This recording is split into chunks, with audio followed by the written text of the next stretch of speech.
Hey guys, welcome back to the channel. This is story about what if Naruto rejects his parents part 1. Before I start, please do support for more amazing content and comments for part 2. Do consider to subscribe my channel and share my video to your friends and check out the description as well. Let's start the video. 6-year-old Naruto Namikaze was currently climbing a mountain. Not just any mountain, but the Hokage monument. With one arm tied behind his back. Now this is an extreme Jonin exercise, so why would this 6-year-old be doing this? To test himself. To see if he can go beyond his so-called parents. Ever since Naruto and his twin sister Mito, who is a minute younger than him, were born, they were cursed. Or well, he was cursed. His sister got everything she wanted, no matter what. While he was ignored. All the time. Now let's take a step back and find out why he was being ignored all the time. 6 years ago. Are you sure, Sarutobi? I can do it. Minato said, holding his newborn children. He was currently riding on top of Gamabunta's head with his predecessor, the Sandaime Hokage Hiruzen Sarutobi, standing next to him. Yes, I'm positive. I can't ask you to abandon your children and wife. I will seal the soul and chakra into the young ones.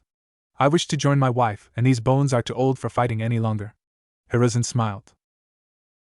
Minato looked away and nodded. Thank you for everything, old man. Minato smiled sadly. Hiruzen nodded before casting the Shiki Fuin and summoning the Shinigami. Both men glared into the eyes of the 9-tailed fox that attacked their home, not paying attention to the Shinigami who was looking at the blonde-haired boy. I sense great hidden power within this boy. Could he be the first? The Shinigami asked while looking at Minato, and his eyes widened. How is this possible? Could have they really come to this distant planet? His power is dormant, and may not awaken, but this boy. His sister doesn't have the same but can be just as strong. The Shinigami nodded before gazing at Naruto, and awakening his power, the baby cried. The Shinigami smiled inwardly at the baby's wail. That wail held power. Great power. Turning its head, the Shinigami sighed before sealing the soul of Kyuubi into the baby Naruto, and the chakra into Mito. Out of the corner of its eye, the Shinigami saw something wave and tore it off the baby Naruto, but made sure he kept his power. Sighing in satisfaction, the Shinigami took away Hiruzen's soul for it to be judged by Kami. Minato sighed in relief now that it was over. Though he never noticed his son's hair gain black strands. An hour later, Minato told the village what happened and how his daughter saved the village by having the demon's chakra sealed within her and the soul into Naruto. Both parents were happy to be a family and continued on with their lives. 4 years later. Father, are you gonna train me too? The 4-year-old Naruto asked with a huge grin. He has been waiting forever for his father to train him and his beloved little sister. Mito, who was by his side, was also smiling, waiting to train with her Aniki. No, I will just be training Mito, Minato said. Naruto looked confused, as did his sister. Hun? What about me, father? Naruto asked. I need to train Mito because she needs to learn how to control the Kyuubi's chakra. I'll train you when you enter the academy, Minato said. But what does that have to do with me? Naruto yelled. Naruto! Watch your tone and apologize to your father. After, go to your room, Kushina said, walking towards them. Naruto looked bewildered while his father waited. Two-san, can't Naruto and I couldn't train with me? I want him to get strong too. Mito smiled at her big brother, who was surprised. His little sister wanted to train with him? Naruto gave a small grin before looking at his father, who sighed. Fine. We can. Naruto narrowed his eyes and said, never mind. Have fun, Mito-chan. Naruto forced a smile at her before walking off. Ni-san, she called after him. Both of his parents looked on with disinterest, while Mito was confused. Didn't he want to train with her?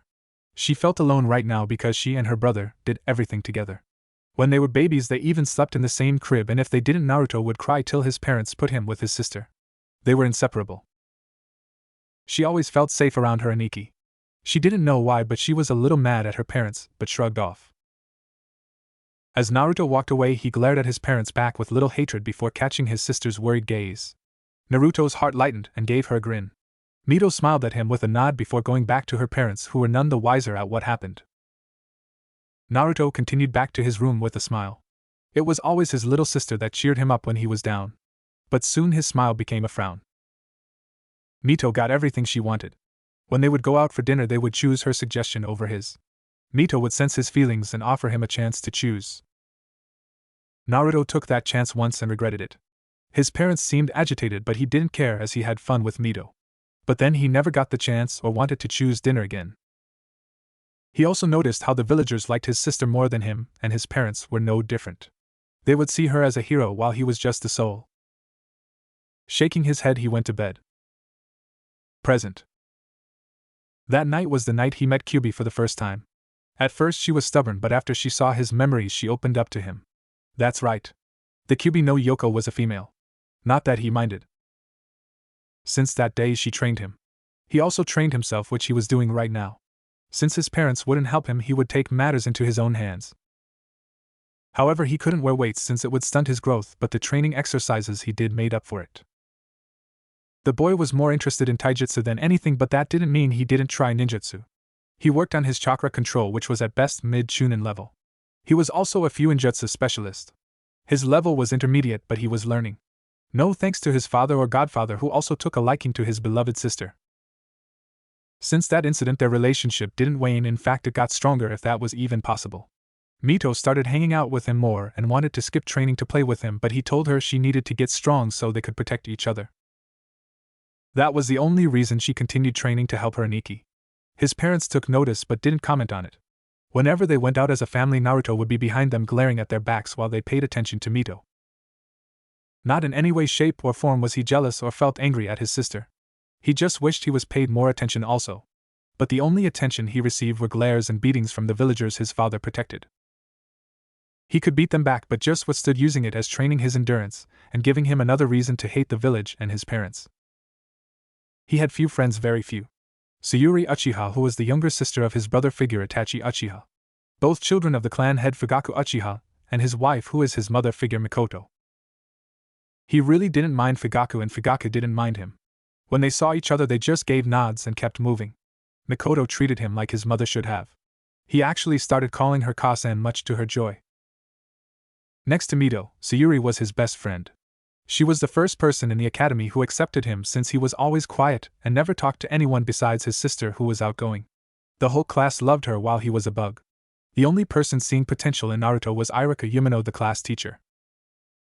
Naruto flipped on top of the Shodaime head and untied his arm and sat down, looking at the village with his emotionless eyes. Tomorrow was his birthday. A day he hated the most because he was ignored. Mito received a batch full of gifts from everybody, while he received a couple, and they were half-assed at that. The festival was also tomorrow. Something he won't be attending. Every time he went with his family he was ignored and unwanted. Shaking his head, he grabbed a towel from his back pocket and wiped the sweat of his body. He was currently shirtless, only wearing a pair of black shorts and with ankle gauze wrapped around, his ankle. Standing up, he walked down the mountain using chakra and made his way to the Namikaze compound. Kushina Namikaze was currently cooking dinner for her family. She didn't know why, but she felt empty. She looked to the side at the family picture. She smiled, then frowned a little at seeing her son. He was a little bit away from the family with a frown on his face that would put Fugaku to shame. He was looking at the camera with emotionless eyes, with the most perfect impassive face ever. She was broken from her thoughts when Naruto walked into the house. He had his orange tank top while holding his arm. If she looked closely, he was also limping. He walked in the kitchen, not even sparing her a glance or acknowledgement. "Naruto, are you okay?" she asked. "I'm fine," Naruto said quickly and went upstairs to his room. She frowned at the tone and frowned even further when his door was slammed shut. She went back to doing the dishes, thinking about her son and how it seemed he wasn't part of the family, and didn't smile unless it was at Mito. "Mom? Is Naruto and I home?" Mito asked, walking inside. "Yes. Why weren't you with him?" she asked. "Well, he didn't come to the academy today. I was worried," Mito said. The girl had grown since her training started. Her hair was as red as her mother's and long too. So she kept it in a ponytail. She was an inch shorter than her brother, and still had some baby fat. "He didn't go to school?" "Naruto," she called. The boy heard his name and walked downstairs. "Hi, Mito-chan." Naruto grinned at her, making her smile, then frown. "Big brother, how come you didn't go to school with me?" she asked. Naruto gazed at her, his smile gone. "Because school is a waste of time," he said seriously. "What is a waste of time?" Minato asked, walking in the room. "Your son didn't go to school today," Kushina said, not knowing the quick glare the boy sent her, but Mito did, and she frowned further. "You didn't? So what were you doing?"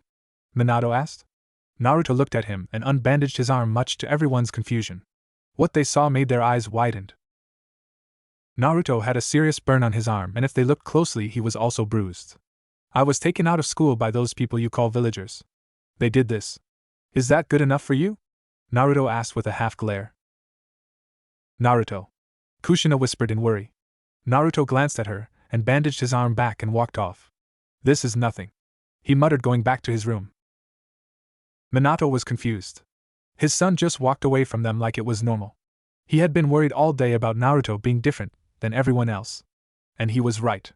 His son was different. I'm going to see if Big Brother is okay, Mito said, walking off. When she was gone, Kushina returned to the dishes. I talked to Jiraiya today, Minato said. Oh? What did the pervert want? Kushina asked with a raised eyebrow. He wanted Mito to sign the Toad contract, Minato said. Kushina's eyes widened and looked at Minato, demanding answers. Minato nodded and told her what happened. Flashback. The fourth Hokage was sitting at his desk filling paperwork. But not just any paperwork, the paperwork that concerned the villagers and his son. He didn't tell his wife because she would get mad, so he kept it to himself for now, and knew Naruto had been doing the same. He had no choice but to let them go and charge a fee. Minato just hoped his son would forgive him and the villagers would move on. Yogaki, a voice said from behind. What is it, Ero-senin? I'm busy, Minato said, not looking away from his work. Jiraiya grumbled about no respect and spoke. I talked with the toads. They told me about the child of the prophecy, and I think it's Mito, Jiraiya said. What about Naruto? Minato asked. Well, has he talked to the Kyuubi? Jiraiya asked. I don't know. I don't know what that boy is thinking anymore. When he was younger he was an open book, but now it seems he's shut off all connections. He doesn't even acknowledge our presence, just Mito, Minato said sadly. Well, at least he didn't meet it yet. Wouldn't you want him to meet it as a child or older? Anyway, can I let her sign it? Jiraiya asked. Minato nodded. Jiraiya grinned and left for research. When the old pervert was gone, he turned back to his desk and smiled at his family picture which was on his desk. He thought about his family and how happy they were. He looked closely and saw that Naruto wasn't smiling or anything. He looked dead. As he gazed at the picture he remembered all the times his son asked for something but they ignored him and asked Mito what she wanted. The dinner requests became less frequent since his request was granted before they just stopped. Naruto would not show his face in the house, instead being in his room or outside somewhere. At dinner time he would be so focused on his food unless Mito asked him something, but when he was gonna reply he or Kushina would interrupt and ask Mito instead. The girl would get mad at them and ask Naruto again, but he would just ignore her and leave. He cursed himself that he would treat one of his children better than the other. Packing up his stuff he went home, vowing to be a better father to Naruto. Flashback end. So you also think Naruto isn't a part of the family? Kushina said. Minato nodded at her, which made her sullen. Looking back at the picture she remembered how when the family went out Naruto would be a couple feet behind them. Or when he came home he didn't say hi or anything and just dropped his stuff and left the house. When she did see him he was reading, which was good since Mito started to take reading seriously since her big brother by a minute was doing it. Snapping out of her thoughts, Minato said, after his birthday I'll start his training. Minato said. Oh, he would love that. Kushina smiled. I hope he will. Minato smiled. Kushina smiled before asking with a frown.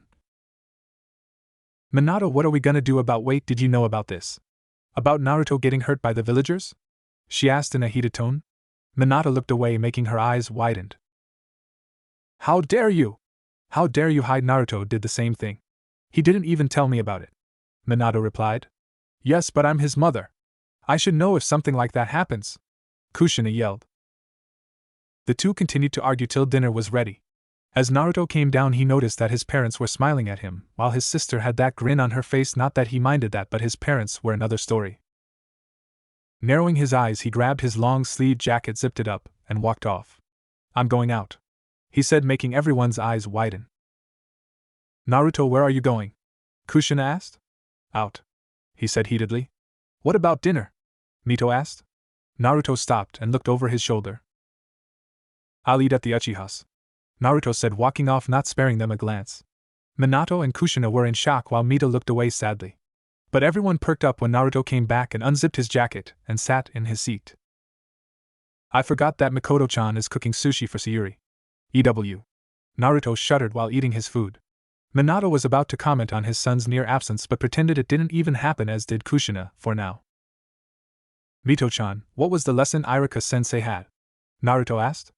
Mito smiled and answered. He was teaching us about the parts of chakra and elements. Mito said. Then it was a waste of time. Naruto said. Hoping to get his son talking more, he said, what are the lessons still boring? Yes. Naruto said simply. Well, the theory is quite no. You misunderstand. The lesson is a waste. It's a waste because I already know it. Along with the rest of the year. Naruto said, wiping his mouth and standing up. He put his plate into the sink and started to wash before Kushina said, It's okay, Naruto, I can wash it. She smiled. I know. But don't want to be a bigger burden, that's all. Naruto said, not even looking at her. After he was done wiping his hands, he kissed Mito's forehead and headed out. Now I'm leaving. Naruto closed the door, leaving a shocked Minato and Kushina. Mito sighed before finishing her food. I'm going to bed, she said and walked away. The next morning was greeted with the Namikaze family sitting in the living room for a meeting. Bogus. That's what Naruto thought. Instead of sitting in between his sister and mother, he leaned against the wall with his arms crossed. Good morning, everyone. I want to say happy birthday to both of you. Also Naruto, your mother, and I will be starting your training tomorrow. Minato said, hoping this would work, as did Kushina. Mito sat there looking at her brother, knowing this was far from working. Naruto narrowed his eyes at the ground. Train me? Now of all times you decide to train me. I refuse. Naruto said with a glare. Hun? Minato sputtered. I refuse. Why would I want your training when I can train myself? Something that I have been doing for the last 2 years. Continue to train Mito. Naruto growled before walking off. Kushina was in tears while Minato looked away, ashamed with himself. Mito, on the other hand, felt pity, but not for her brother, but for her parents. She tried to stop this, but a 7-year-old can only do so much. Naruto walked out of the compound grumbling with a glare. How dare they try and teach him when he bugged them but chose his sister instead? It infuriated him to no end. As he was walking, Naruto tripped over something. Rubbing away his pain, he looked at what he tripped over. On the ground was a bluish kind of orb which seemed to glow. For some reason he felt drawn to it, and picked it up. As he kept holding it, it felt as if he was getting stronger. Q-chan. Do you know what this is? Naruto asked. I have no clue, Naruto-kun. But your power is increasing just by touching it. I want you to hold it to your chest. Kyubi ordered. Naruto nodded and held it to his chest. To his and Kyubi's surprise, the rock phased through him like it was some kind of ghost. What the hell? He gasped. I can't see it anywhere. Q-chan, do you know? Naruto asked. I do. It is in your body. It looks like it found its new container, a voice said. Naruto looked up to see a woman with white hair and piercing violet eyes. She was wearing black hakama pants and a white tank top that showed her generous bust that was at least a D cup bordering on DD. What do you mean, container? What was that thing? Naruto demanded. Calm down, Naruto. That rock you were holding was called the Hyagaku, the woman said. Hyagaku? What does it do? And why me? Naruto wondered while Kyubi was trying to ponder on who this person was. She had a feeling but couldn't put her finger on it. The Hyagaku grants a person's deepest desires and brings power. It only chooses people who want power but for the right reasons. You are the first on this planet since I came here, the woman explained. So it could tell I wanted power, hun? What's the catch? Naruto narrowed his eyes. You're smart, aren't you? The catch is you come with me for training when you pass your genin exam. There I can train you, she said. Naruto's eyes lightened up at that. Someone was willing to train him besides Kyubi? He asked Itachi, but the Uchiha was way too busy to train him, even though he really wanted to. There was no way he was asking his parents anymore. Naruto thought about the pros and cons. The good side was he would leave this stupid village and become more powerful, while the bad side was he would leave Sayuri, Itachi, Mikoto, and worst of all, Mito. Naruto sighed. This would be hard on her the most. But he couldn't stay here. We'll come back for her, the woman said, guessing on what he was thinking. Naruto looked up at her. Her power is dormant, but if we train her later she can become as powerful as you. But I want you. We will come back for her later, she said. Naruto nodded. Then I accept, Naruto said. The woman grinned at him. I'm glad, Naruto-kun. By the way, you can call me Rika. Meet me at the Valley of the End in 6 years when you pass your genin test. Oh, here is a gift from me. Train with it. Become one because it is a part of your soul, Rika said, putting her palm against his chest. She drew it back and what followed was a black katana. Naruto's eyes widened at how long it was. Once she was done pulling it out, she handed it to him. The blade itself was black and at least 8 inches. The cross guard was a black swastika. Naruto gripped the red grip that was on the 4-inch long hilt. At the end of the hilt was a chain of 9 links. This is your weapon. Your soul slayer. Rika smiled. Naruto was so surprised he didn't even register what he just said, but Rika did. Zangetsu. He breathed. Rika nodded. Train with it, Naruto. Meet me in 6 years and your power will be ready to burst. Now I must go. Happy birthday, Naruto-kun. Rika smiled before vanishing. Naruto looked up to not see the person who gave him this awesome present. Naruto, go home and come into the seal. We need to talk, Kyubi said in an urgent voice. Naruto raised a brow but shrugged. Darn, I don't have a sheath. Naruto muttered before his eyes a black sheath encased his sword. Naruto grinned before getting some long thick string and tying the sword to his back.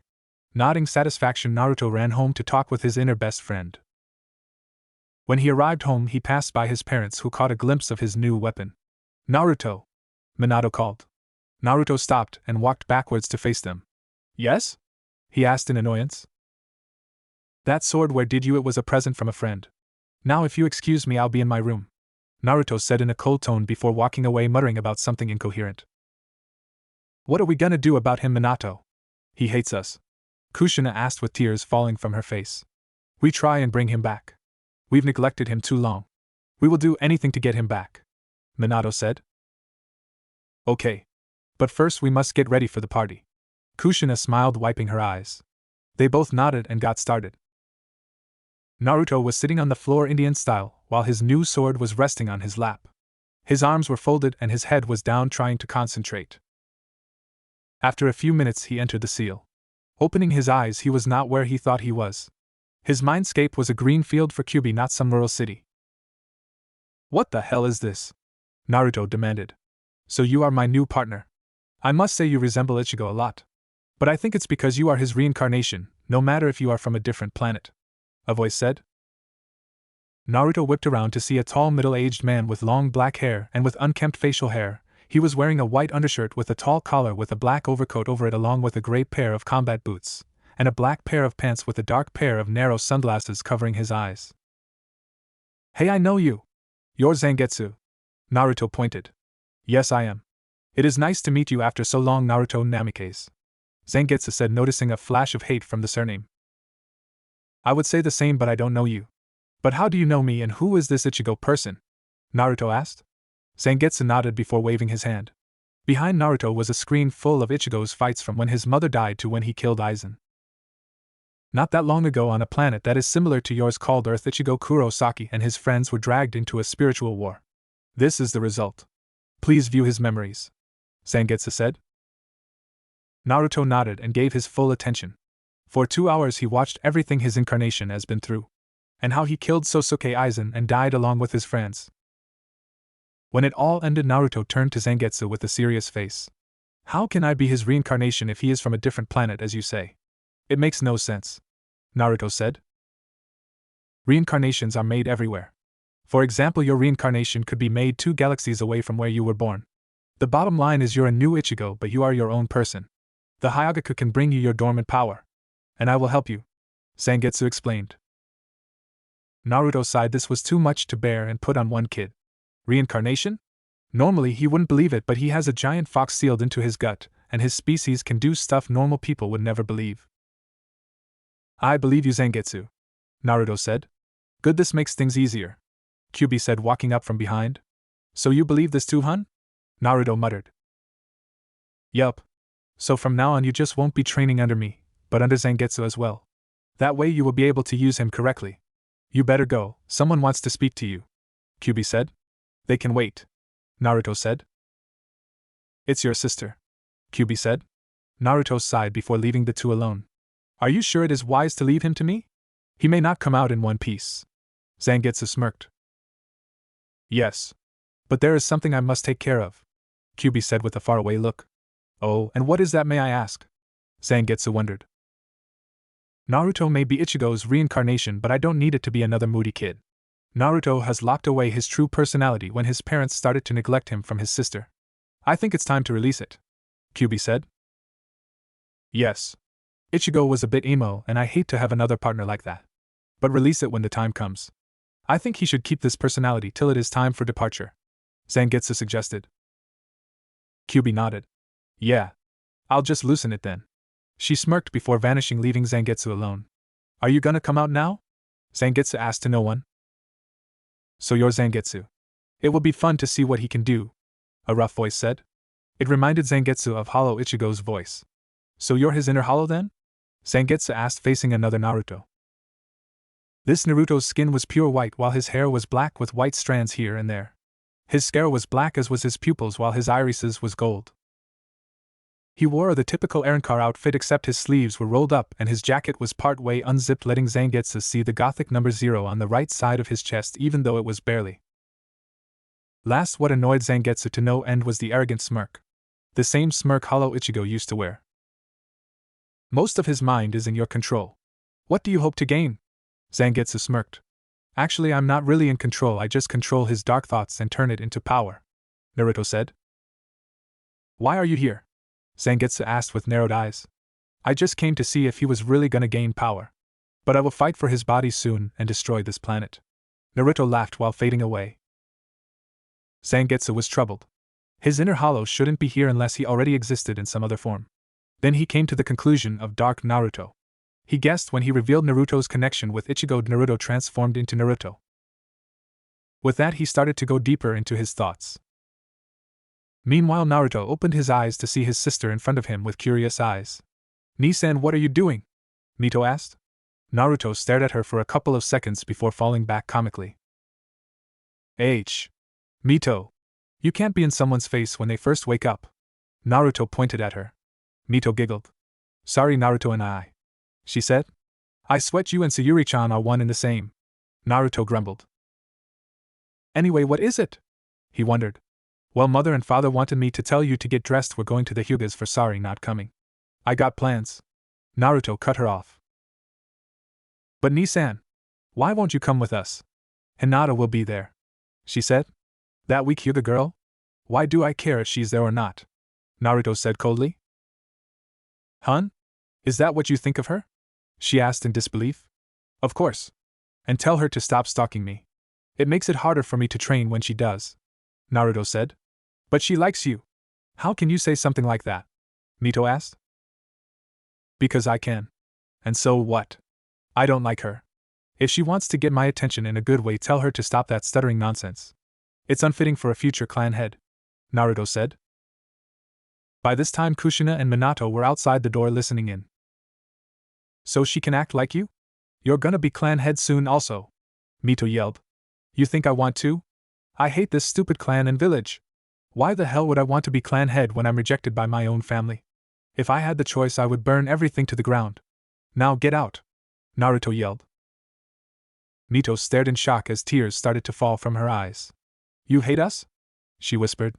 Naruto turned away from her. Leave Mito, Naruto said coldly, making her flinch before running out the room. Kushina went after her daughter, tears falling down her face as well. Minato stayed by the door with an ashamed expression.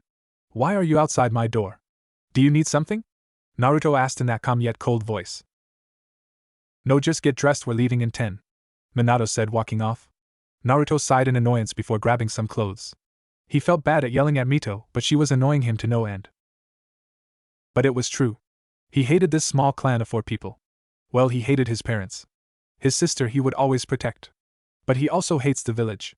After getting dressed, he looked into the mirror.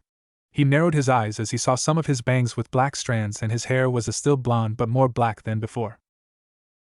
He wondered what was happening to him but shrugged off, thinking it was the Hyagaku. He inspected his clothing. It wasn't like the kimono his father wore. Far from it, in fact. He wore black sandals with black pants, a mesh shirt, and a short orange jacket. He messed with his hair to make it more messy. Nodding to himself, he left his room to see his sister was wiping her eyes. But she had a red kimono on with blue swirls. Her hair was let down like Kushina's. He refused to call her his mother. That was from Mikoto. He passed her by without a word and went downstairs.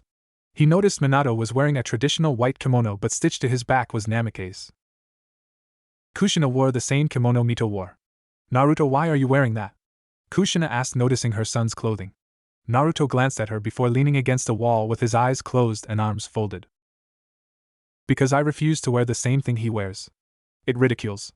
A scion should always be ready for battle, Naruto said before his eyes snapped open. What the hell did he just say?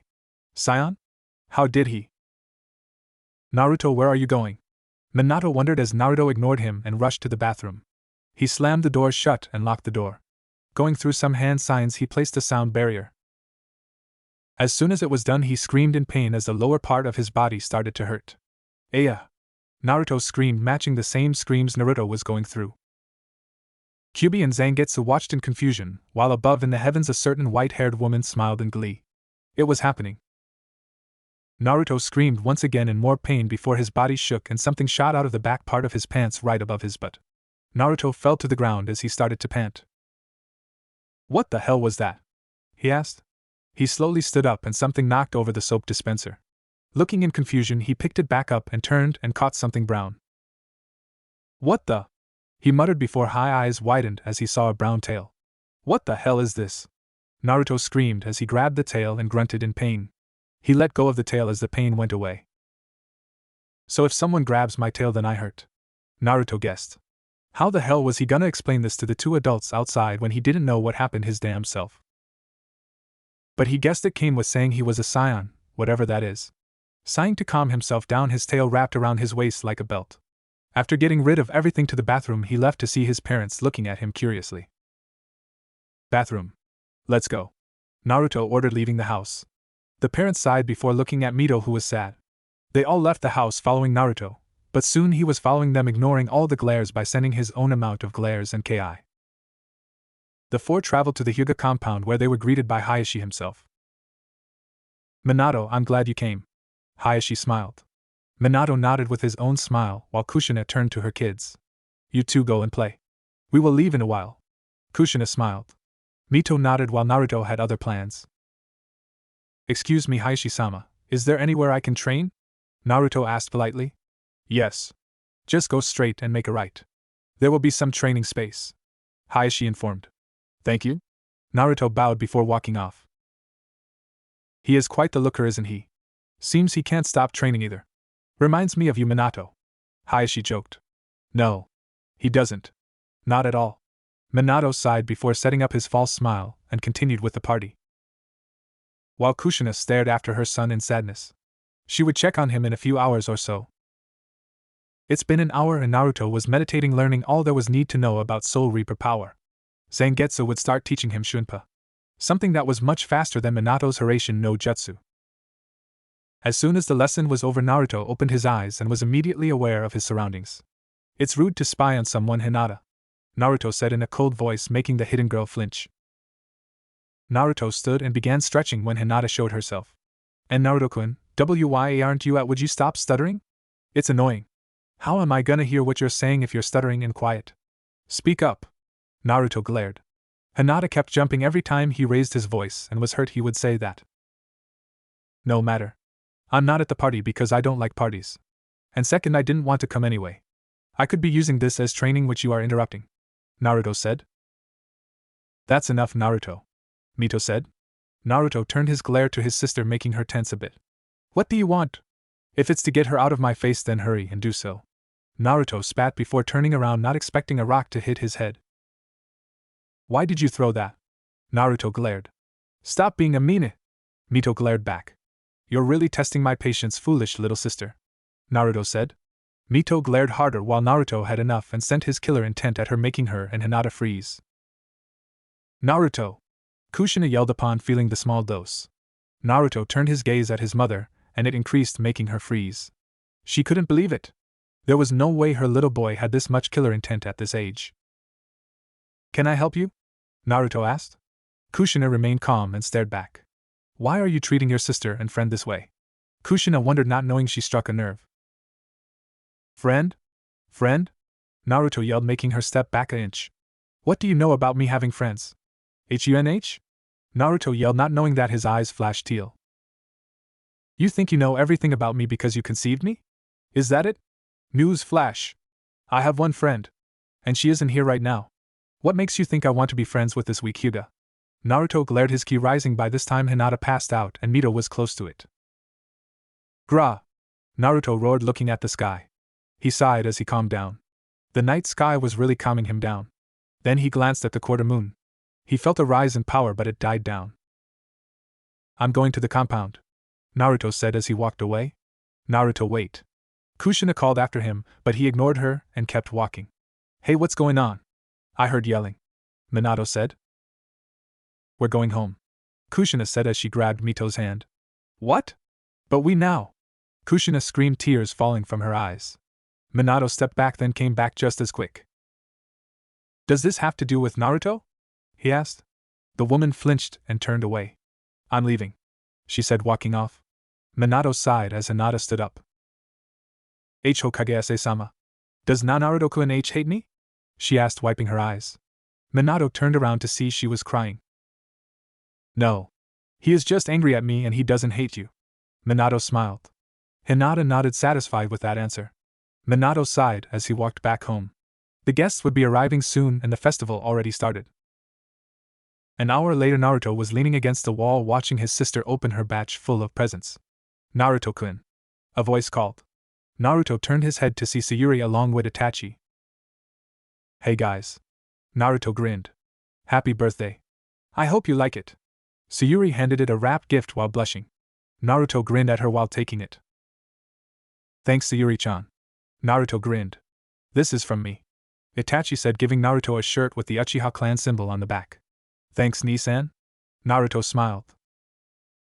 Naruto then opened Sayuri's gift to see it was a picture of them together. Unlike the other pictures in the house, Naruto had a genuine grin and had his arm around Sayuri's shoulder. They took that picture a week ago. Sayuri was also smiling, her long dark indigo hair pulled into a braid while she matched his grin. Thanks, Sayuri-chan. Naruto hugged her, making her blush. Without knowing it, Naruto channeled some Ryatsu into her. Sayuri gained a warm feeling and started to hug him back. Hey everyone, now it is time for Jiraiya's present, Minato called. Naruto let go of Sayuri and watched with narrowed eyes as the white-haired man walked over to Mito. Here you go, Mito. I'm allowing you to sign the Toad contract so you can train under me. Jiraiya grinned. It grew bigger from hearing Tsunade growl. She was mad because she wanted Mito to sign the slug scroll. The guests were in awe that Jiraiya would allow that. Even Naruto, making him turn away and walk off. Itachi noticed this and wanted to go after him but saw his father walk off also. Mito signed the scroll next to her father's name and looked up. Pervy granddad, what about Naruto and I? Shouldn't he sign the scroll too? Mito asked. Jiraiya looked confused but remembered his talk with Minato. Yeah. Want to go take it to him? He asked with a smile. Sure. I'm sure Nisan will be really happy. Mito grinned and went to look for her brother. Tsunade did as well. She wouldn't lose Naruto to the Toad contract either. Naruto was sitting on the porch in the backyard looking at the night sky with a glare. Something troubling you, kid? A gruff male voice asked. Naruto looked away and spotted Fugaku leaning against the wall with his eyes closed. No. Is there something you need, Fugaku-sama? Naruto asked politely. Just wanted to give you your presents, that's all. Fugaku shrugged. Naruto's eyes widened. Hun? Naruto asked. What, never heard of gifts? Fugaku joked with a smirk. No, it's just that I didn't think you would give me one, Naruto said. Well, I like you, kid. You got the spirit of an Uchiha, and you make my daughter happy. Plus you don't annoy the hell out of me like your father, Fugaku muttered. Naruto smirked also. Thank you, Fugaku-sama. Naruto bowed. Here. These are some fire jutsu from the clan. Use them well. See ya. Fugaku said, giving 3 scrolls and left with a wave. Naruto smiled at the man's retreating figure and set aside the scrolls. Nisan? Mito called from behind the big scroll in her hands. Yes, Mito, what is it? Naruto asked. A pervy granddad wanted me to give you this. He wanted you to sign it also, Mito said, pushing out the scroll. No thanks. I refuse to sign something because someone is guilty, Naruto said. Mito huffed. Brother, would you just take the scroll already? She said forcefully. Get it away! Naruto yelled, smacking it away while glaring at her. Mito stared with wide eyes, tears about to spill. What is going on here? Tsunade asked, standing in front of them. Naruto turned his glare at her. What you want me to sign your stupid scroll to? No thanks. Naruto said, walking off. Naruto, where are you going? Tsunade asked in astonishment. Why are you such a jerk? Mito screamed, making Naruto stop. Ever since they said no, you've always been like this. You always put on that fake smile and act like you're not in pain. You are hateful to everybody but the Uchihas and me. Why can't you? Quiet. Naruto whispered, his tone cold. You may be my little sister, but you know nothing. You know nothing of the pain I have been through. 6 years? 6 years of neglect, and now you all want to notice me? Fat chance. This village will burn to the ground sooner or later, and when your precious Hokage can't save you, then you will all perish. Naruto said, darkly glaring directly at his father, who was standing in front of him. Naruto closed his eyes and walked past, going to his room. What is wrong with him? Tsunade asked in a whisper. Minato was frozen. That glare was made from pure hate. Looking over to his daughter, Mito was silently sobbing. The whole house heard Naruto's speech and were taken back. Eventually they all jumped when someone came tumbling down the stairs. And stay out! Naruto yelled before his door slammed shut, shaking the house. Even the door started to crack. Everyone looked to the person on the stairs. It was a man wearing a Chunin uniform. His eye was black, his lips were swollen. Blood was oozing from his head and his right arm was twisted the wrong way. The only person to do this was Naruto. Everyone looked at Minato, who was looking at the direction Naruto was. His family was breaking apart. It's been 6 years since he gained the Hyagaku. All he had to do was wait 2 more days till he got the hell out of here. He's been training non-stop and it seemed he got results. He grew at least 2 inches taller. His hair was not only blonde but blonde with black streaks running almost everywhere. His body put on some more weight due to him always working out. The muscles on his arms grew as much as they could for a 13-year-old, and he officially gained a six-pack that was unnoticed unless he had his shirt off. However, he was still lean, not an overactive muscle builder, as it would ruin his form. Now he was skilled with Zangetsu enough to nearly achieve Bankai. And he was no pushover in Kenjutsu, that much was clear. He is able to take on 3 Ambus in a Kenjutsu match, but what really was his forte was Taijutsu. Ever since his 7th birthday he was interested in Taijutsu. He took on more than one style. His recent favorite style was the Saruken, from the Sarutobi clan. He also learned Ryuken. He was able to create moves from learning that style. It also helped he had fire, wind, and lightning affinities. But there was something he was working on. Darkness affinity. Having hatred for his parents, and the village allowed him to learn how to use it. There was one time that power tried to consume him, but it didn't. He was strong enough to beat it away and gain full control over it. After doing that, everything else was easy. He learned and mastered Shunpa also. Yup, his power has grown. After the birthday incident, he was able to make up with his sister and take back everything he said about her. She also forced him to apologize to Hinata, which he did. But he wasn't apologizing on what he said, more like how he said it. His parents weren't even in his radar. Even though they tried and still are to make it up to him, which wasn't happening.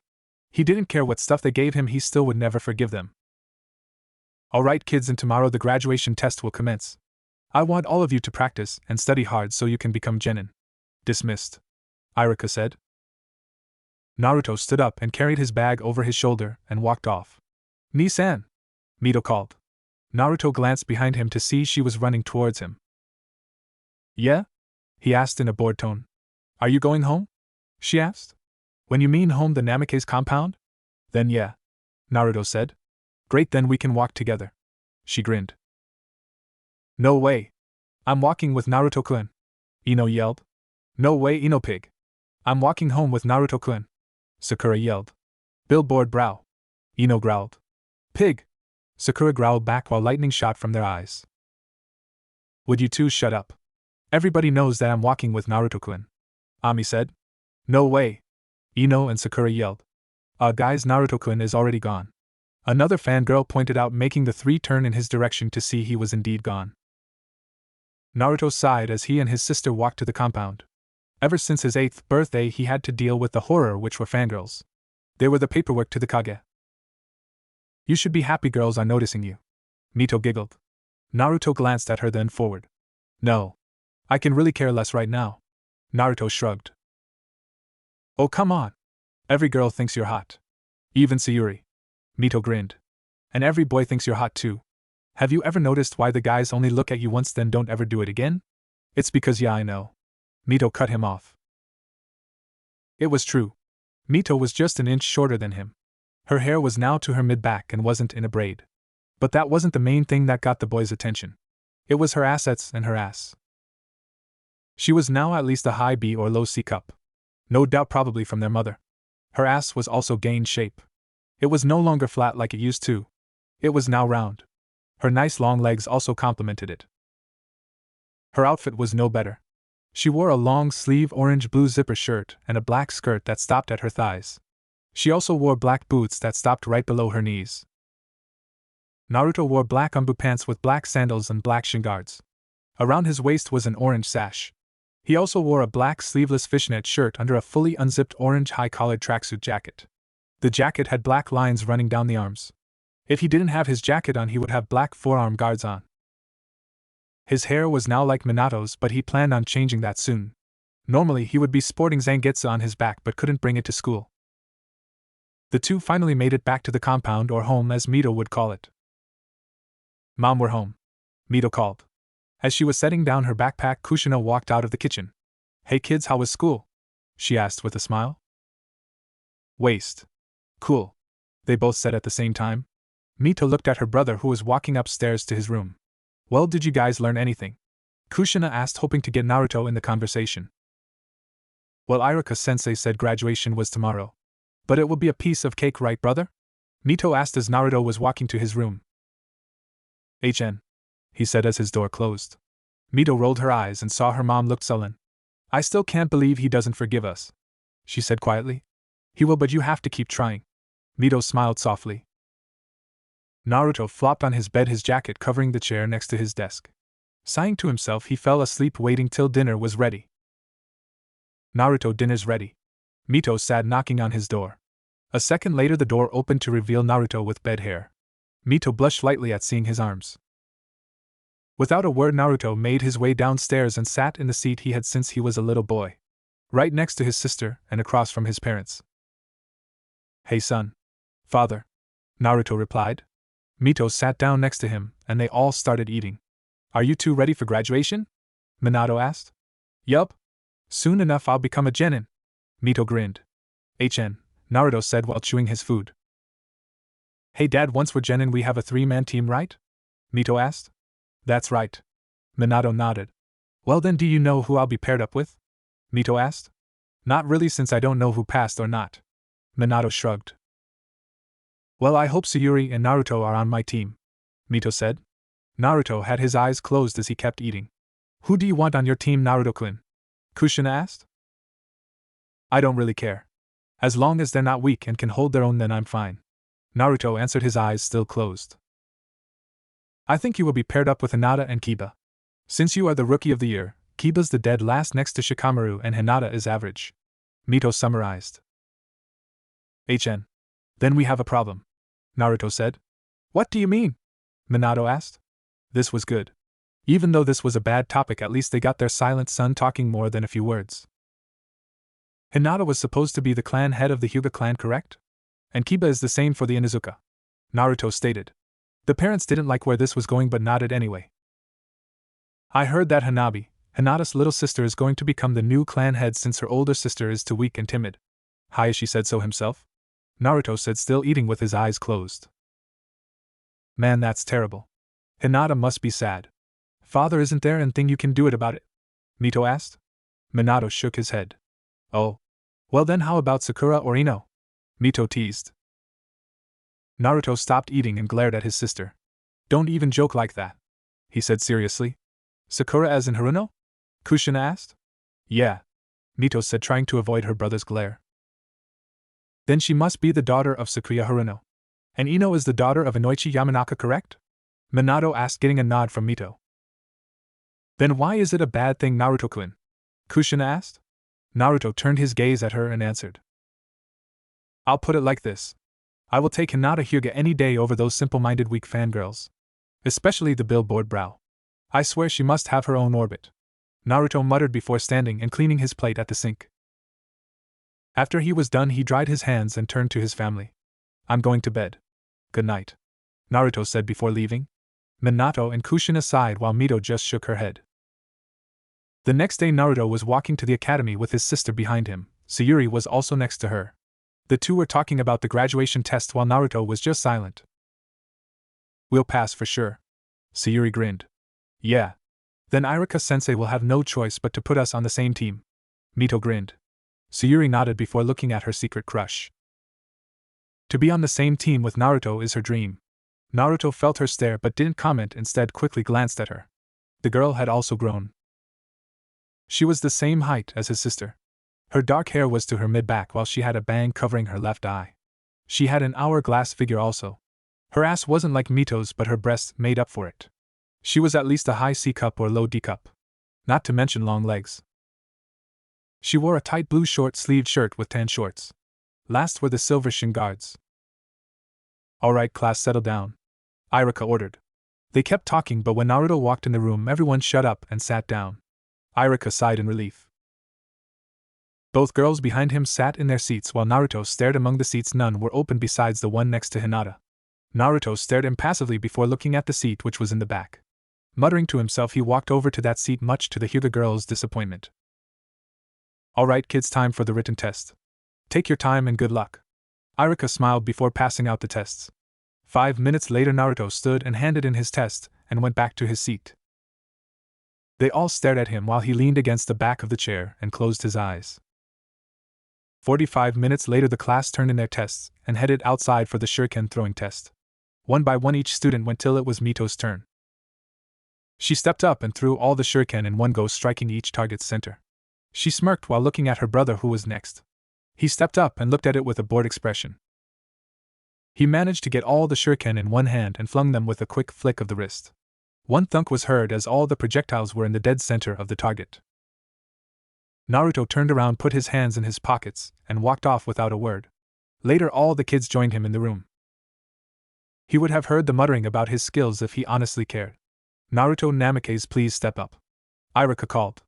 Naruto stood and walked to the front. "Please form a henge of the Hokage," Iruka said. "Which one?" Naruto asked. "The fourth," Iruka answered. Naruto gave a short nod and without hand signs transformed to look like his father. Iruka looked impressed and checked him off. "Now do a henge of someone of your choice," Iruka said. Naruto nodded once again and transformed to Ichigo. "Good. But may I ask who is this?" Iruka asked.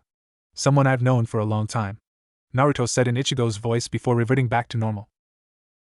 "Alright then. The clone jutsu please," Iruka said. Naruto nodded and formed 10 shadow clones without hand signs. "What in the world, Naruto, are those?" "Yes. Kagebushin," Naruto answered. "Okay, please do the substitution," Iruka said. Naruto sighed but did it anyway, replacing himself with Kiba, who was picking his nose. After he realized what happened, he blushed from embarrassment. "Go back to your seat, nose picker," Iruka smirked. Kiba nodded and gave a glare to Naruto, who ignored it and walked back down. "Alright then. Here is your headband, congrats," Iruka smiled. Naruto picked the black headband and stared at it with an impassive gaze. "If things were different, thank you, sensei." Naruto bowed before tying the thing to his neck and went back up and gave a small smile to his grinning sister, who was sporting it on her forehead. "Mom, we're home and we're graduates." Mito grinned. Kushina came downstairs and smiled at her children. She was surprised when Naruto didn't rush upstairs like always but chose instead to lean against the wall. "Congratulations. I'm so proud of you too." Kushina grinned. She noticed Naruto had a faraway look and guessed he was thinking about something very deeply. "Yeah. Naruto and I was even better than me. You should have seen him. He threw the shuriken with one hand easily and made shadow clones and wait." "Shadow clones? How did you learn those, Naruto?" she asked. Naruto glanced at her. "Kyubi," was all he said, making her freeze while her daughter tensed.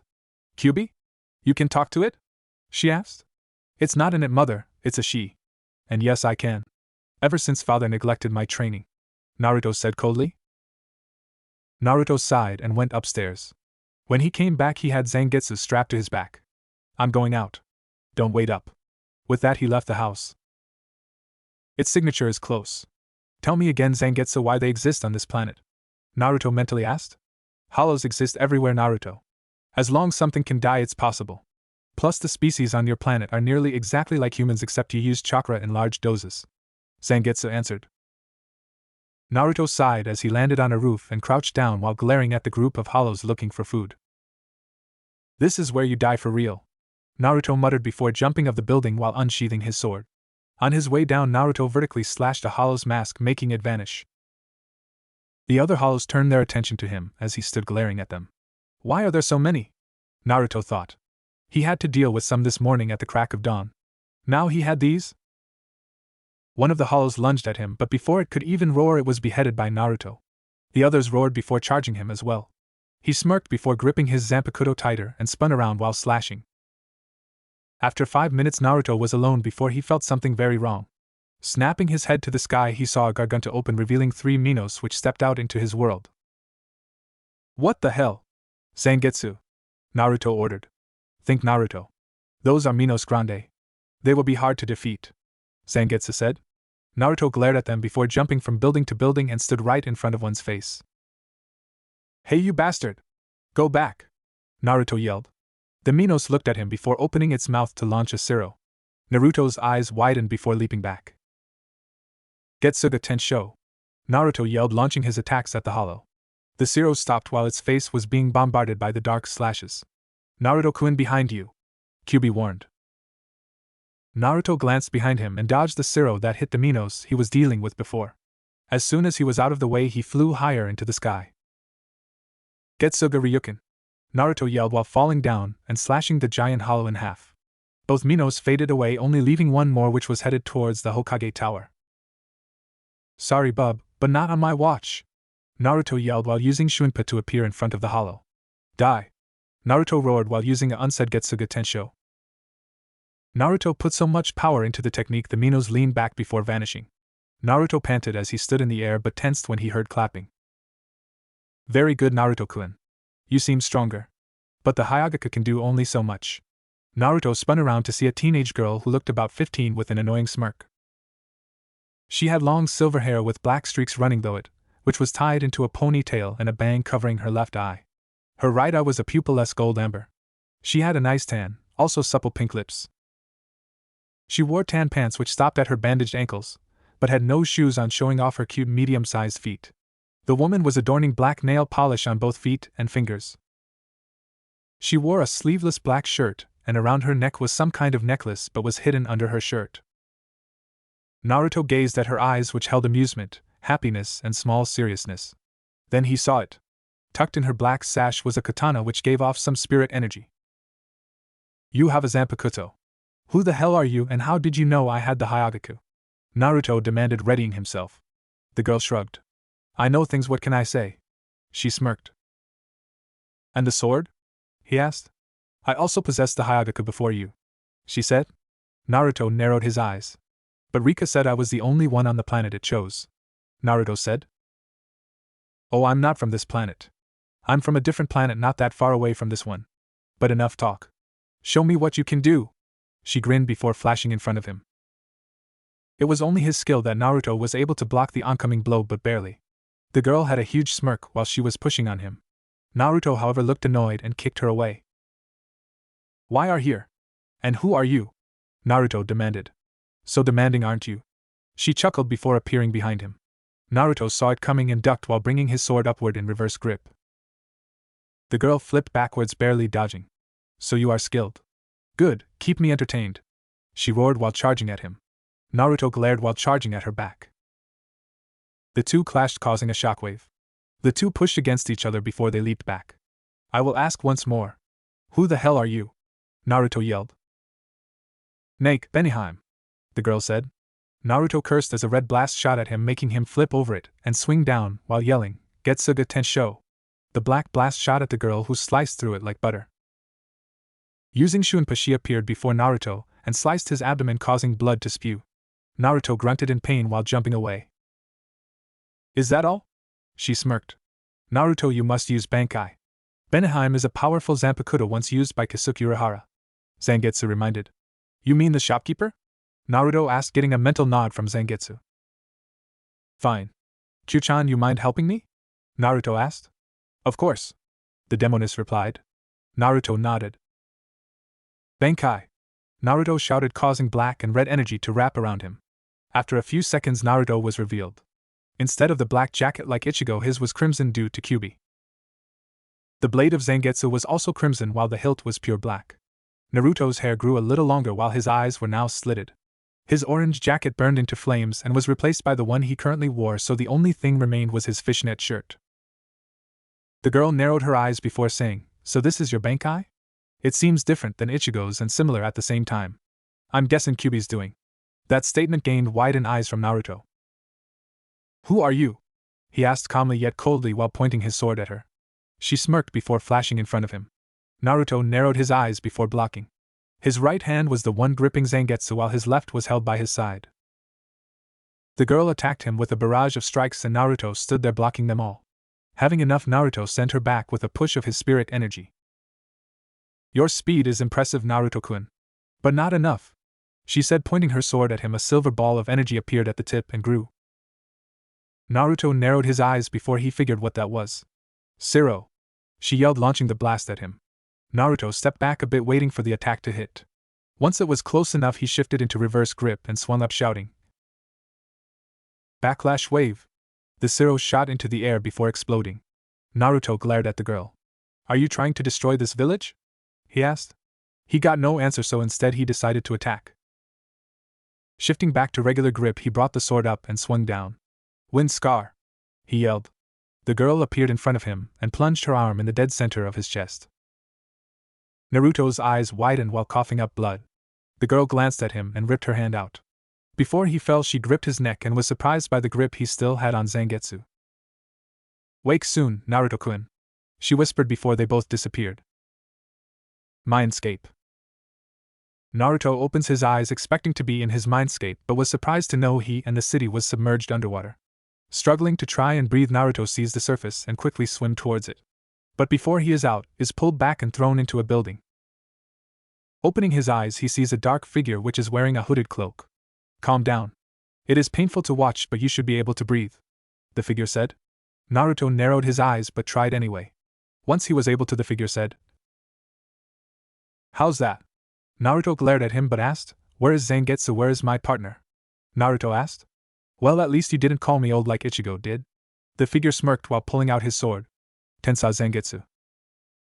Naruto's eyes widened. "How the hell do you have that?" Naruto asked.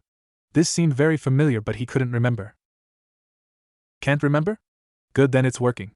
I hate for you to know how to ruin my fun," the figure said. Naruto glared at him while the figure pulled of the hood, revealing a young man with curly black hair. Naruto narrowed his eyes. "Wow, you really don't remember. But just like before, this is your first time coming to your mindscape in Bankai. I should thank that girl," the man muttered. Before Naruto could comment, he flew at him. In pure speed and training, Naruto pulled out his own Tensai Zangetsu and blocked. "I know. You're Tensai Zangetsu, aren't you?" Naruto said while TZ, Tensai Zangetsu, pushed against him. Not giving a worded answer, TZ swung upward, causing an explosion to hit the surface. Real world. The girl saw Naruto's shoulder get cut and frowned. "So you have started. Good. I need you to be powerful once we leave. The Hyuga can't do everything," she said to herself. Mindscape. Naruto skidded back on top of a roof. "Damn. Zangetsu, why are you fighting me?" Naruto demanded. "Because I feel like it," was his answer as he charged and swung for his head, but Naruto ducked under and flipped away. "Where is Kyuubi?" Naruto wondered. "Focus, or I won't teach you anything," Zangetsu ordered before appearing behind Naruto and kicking him aside. "What the hell are you talking about?"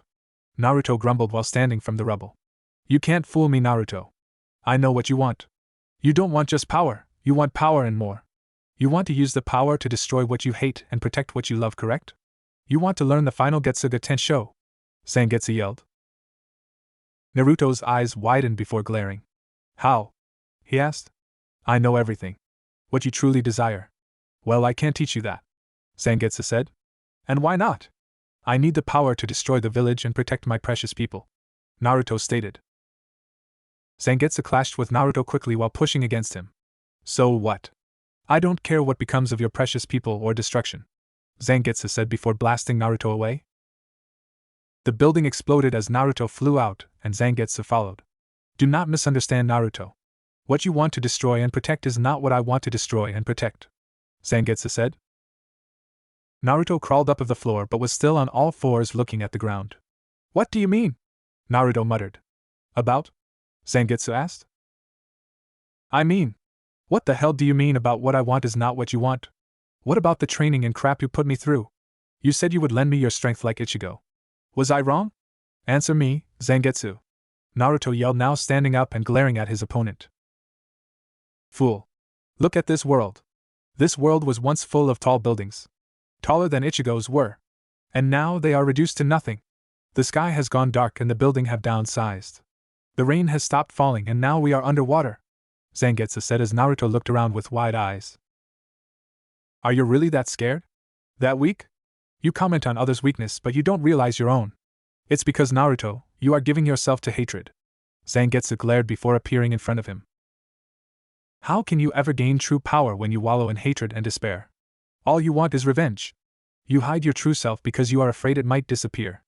I can't leave you like this, Zangetsu said before plunging his fist in Naruto's chest. Naruto coughed up blood. Right here and right now, Naruto, I will draw out the source of your despair, Zangetsu said while ripping out his hand, making Naruto scream in pain and cough out something white which landed on the ground in a plop. Naruto looked behind Zangetsu to see a white figure. As it rose it spoke. It's been a while, hasn't it, Naruto? How long? 8 years? The person said in that raspy, hollow voice. Naruto paled as he observed the figure. It was wearing the same garb he wore except the color scheme was white except for the horn mask which was black. Naruto knew that mask. That was a full hollow mask instead of the one he used in desperation. What's with the face? Don't you recognize me? The person asked, moving his hand to the mask to reveal a piece of his face. Once the piece was removed it revealed his dark hollow self.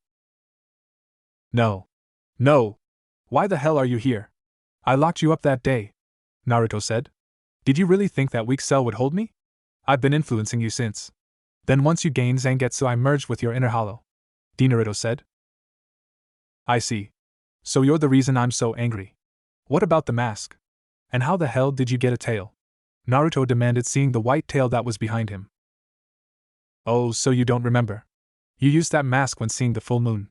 On your 9th birthday. Don't you remember? You didn't want to join the party so you left the village to train. You accidentally looked at the moon while training with your hollow mask and you became the hollow form of your ape self, Zangetsu explained. Naruto's eyes widened. He didn't remember that at all and Kyuubi didn't want to tell him. Hey! Where is Kyuchan? Naruto demanded. Oh, she is hanging around somewhere. You should hear her. Naruto smirked under the mask. He snapped his fingers to hear roaring. Let me out! Zangetsu! Naruto! Kyuubi roared. The hollow snapped his fingers again to hear silence. You bastard! Naruto growled. You were so afraid of your destructive impulses mentally you can't properly hollowfy, Zangetsu said, trying to get back on track. So what now? Do you want me to fight him? Naruto glared. No, you fight us as one, Zangetsu and Naruto said before breaking apart and formed into one being. What the hell? Naruto gasped while gripping his sword tighter. Before him was Tensai Zangetsu but in Naruto's clothing but with shoes, and half of the mask was on the left side of his head. Originally we were two as one. And both of us are your own power, Zangetsu glared. Naruto stepped back while his grip tightened if that was possible. This will be fun doing it a second time. Now, let's go, Naruto. Show me the power of a scion, Zangetsu yelled while charging at him. Naruto was shocked at his speed and was blasted deeper into the water. Still won't fall, Naruto? Zangetsu said. Naruto's hair was now a sopping mess as it covered the right side of his eye and his forehead. Hell no. You will teach me the final Getsuga Tensho, Naruto said. Do you even know what happens when you use that technique? Zangetsu asked. Hun? There is a side effect? Naruto asked. Of course. The side effect is you lose your Shinigami powers. Plus I said I wouldn't teach you it anyway, Zangetsu said, clashing with Naruto. Naruto pushed him back and started striking him repeatedly. Why do you need that move anyway? For what? What enemy do you need to destroy for you to use that technique? Ichigo had to fight Aizen, but what about you? Zangetsu yelled as he blasted Naruto away. Why? Why do I need the technique? Do I really hate Konoha that much? That I need to waste my power? No! Naruto snapped his eyes open and flew higher into the air. Zangetsu watched as an aura started to engulf Naruto. I won't let my dark side win. There is no way. What happened to me for me to hate this much? Go away! Go away! Naruto yelled as his ki flared. His slitted blue eyes started to turn teal as his air started to float. Ayaha! Naruto screamed while his hair turned golden and the black streaks turned silver. His tail unwrapped itself around his waist, and it turned silver and gold also. Gra! Naruto roared as his mindscape was exploded in a white light. After the light faded, Zangetsu stared at the glowing Naruto. His eyes were a pupilless teal, his hair was golden with silver streaks, while around him was a gold aura that looked like flames. His muscles grew a little bigger also. So you've done it. You achieved Super Saiyan. Zangetsu smirked. Naruto's face was stoic as he was thinking. If he really wanted to defeat me, he would have done so. He wouldn't have let me achieve this form and beat me from the start. That's how strong he is. If he didn't want to teach me, he could have kicked me out and hide. So why? Naruto thought. But was cut short when Zangetsu charged at him. Naruto would normally blocked but let go of his sword instead and was stabbed. How sharp of you. The final Getsuga Tensho is not something that can be acquired, only be accepting the blade. Zangetsu said.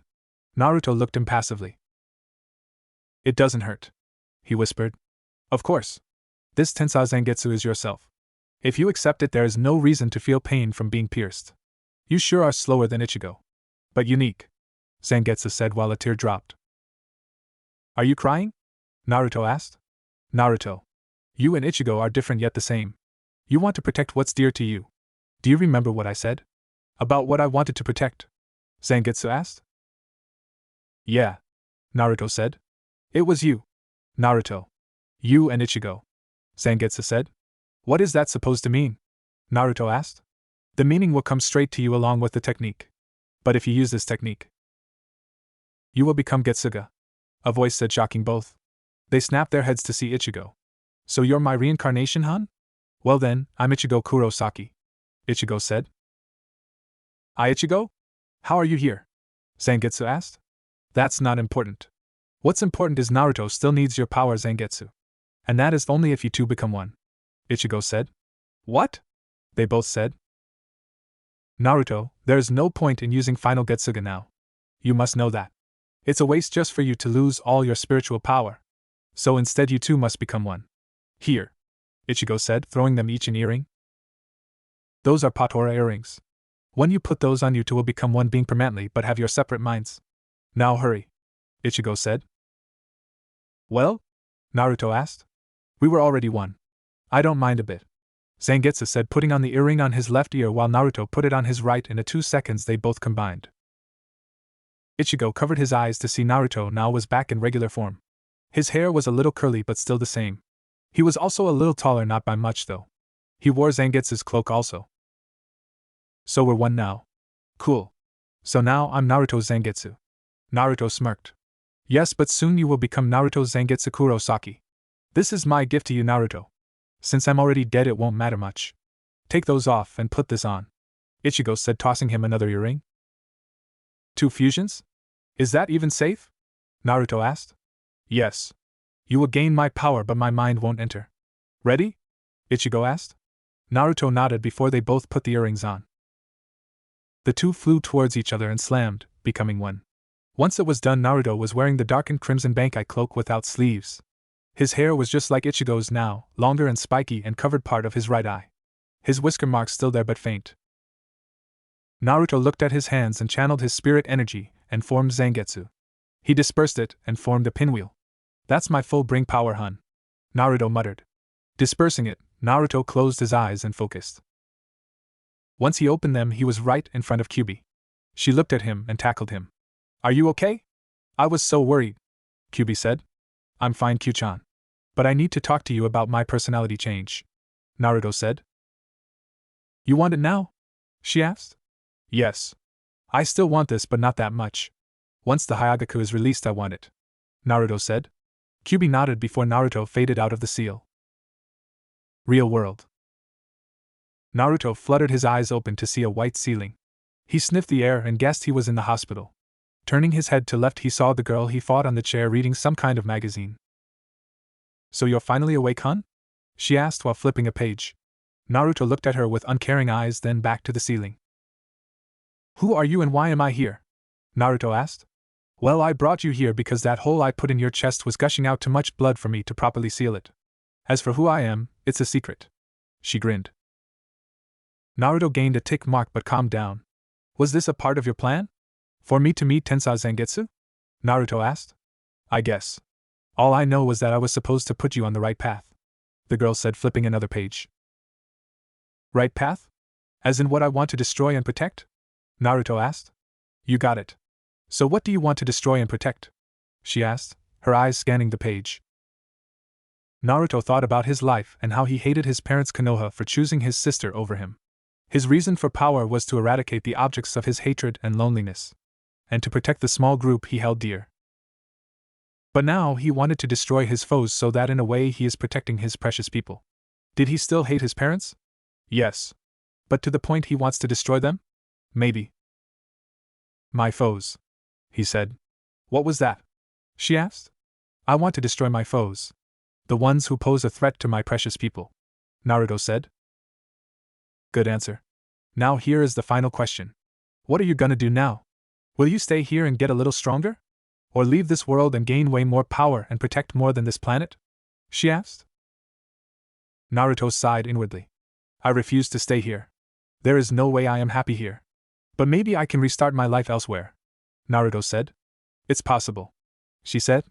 Naruto looked at her, meeting her eyes.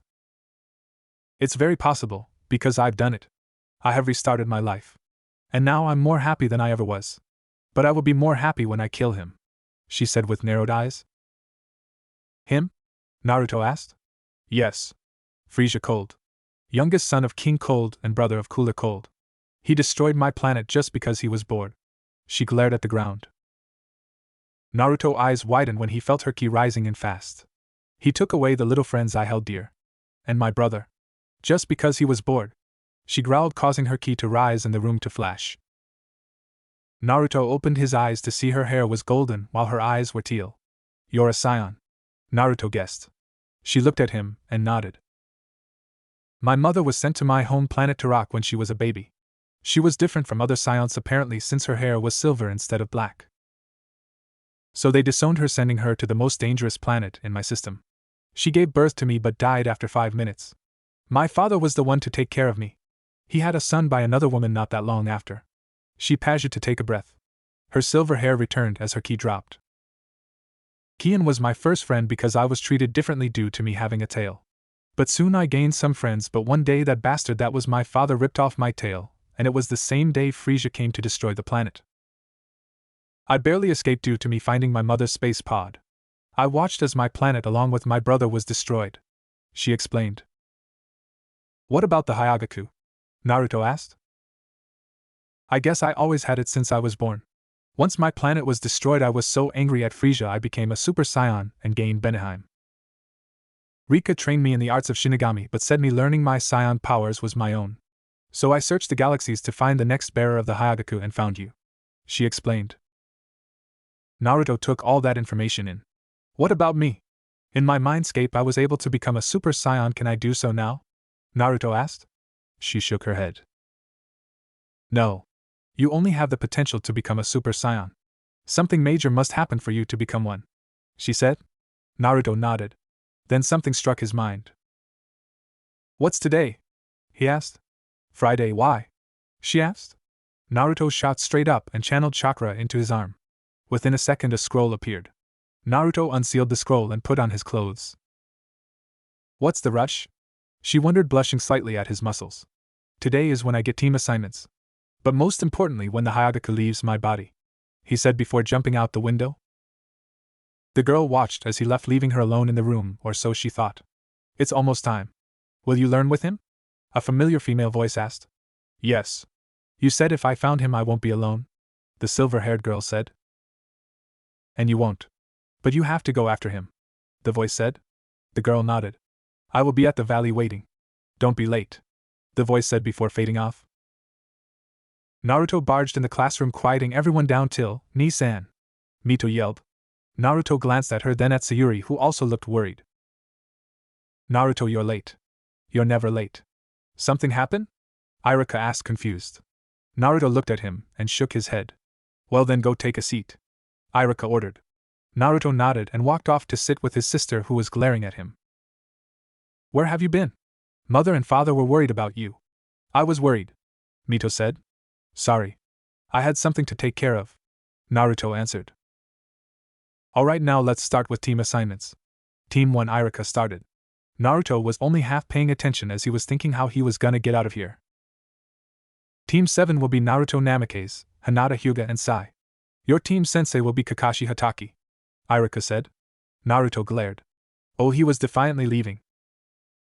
Team 8 will be Mito Namikaze, Kiba Inuzuka and Shino Aburame. Your sensei is Kurenai Yuhi. Team 9 is still active. Team 10 will be Sayuri Uchiha, Shikamaru Nara and Choji Akamichi. Your sensei will be Asuma Sarutobi, Irika said. Team 11 will be Ino Yamanka, Sakura Haruno and Yusuke Urahara. Your sensei will be Anko Midarashi. Irika finished. There was protests going everywhere till Irika yelled at them. Now listen. This is all the Hokage's doing. If you have a problem, take it up with him. Now before your senseis come you have an hour to get acquainted and have lunch. Dismissed, Irika said. Naruto stood up to leave, glancing at the emotionless pale kid Sai, but was stopped by Hinata, who looked like she was trying not to blush. And Naruto-kun, I was wondering no, he said and passed by her, making her frown. Mito and Sayuri followed him, wondering what the hell was wrong with him. He was on a team with Hinata, he should at least be friends with her. But then again, he was barely friends with anybody. Naruto shined home and walked in the house. Naruto! Kushina called at seeing her son. Yes, what is it? Naruto asked. Where have you been? We were worried sick, Kushina said. I told you not to wait up. I went out for training and I fell asleep, Naruto said, waving off her worry. I need to get some things, Naruto said, going to his room. Once the door was closed, he looked over his room and started to seal his things into the many scrolls. He had prepared for this since he turned 7. So he was beyond ready. After sealing his things and sealed them into one scroll, he picked up his backpack and quickly left for his father's library. He looked up all the jutsu he could use. He skipped over Hiraishin since he had Shuinpa. He also skipped over Rasengan since he learned by himself. So he took a couple of fire jutsu, some wind and lightning. He also took that jutsu his supposed to be sensei created. Lighting blade. Why his father had it? No clue. But he was grateful he did. After sealing the scrolls in another scroll, he made his way to the Fuinjutsu section and took the mastery scrolls. Once everything was sealed, he put the 3 scrolls in his backpack. Putting the bag over his shoulder, he left the office and was in the living room, his mother in the kitchen. I'm leaving. Goodbye, mother, Naruto said while putting his headband next to the family picture on the half wall. Looking at it once more, he faced down and left. Okay, bye, Kushina said when walking out, not seeing her son. Shrugging to herself, she went back to doing the dishes, but something was eating at her but didn't know what.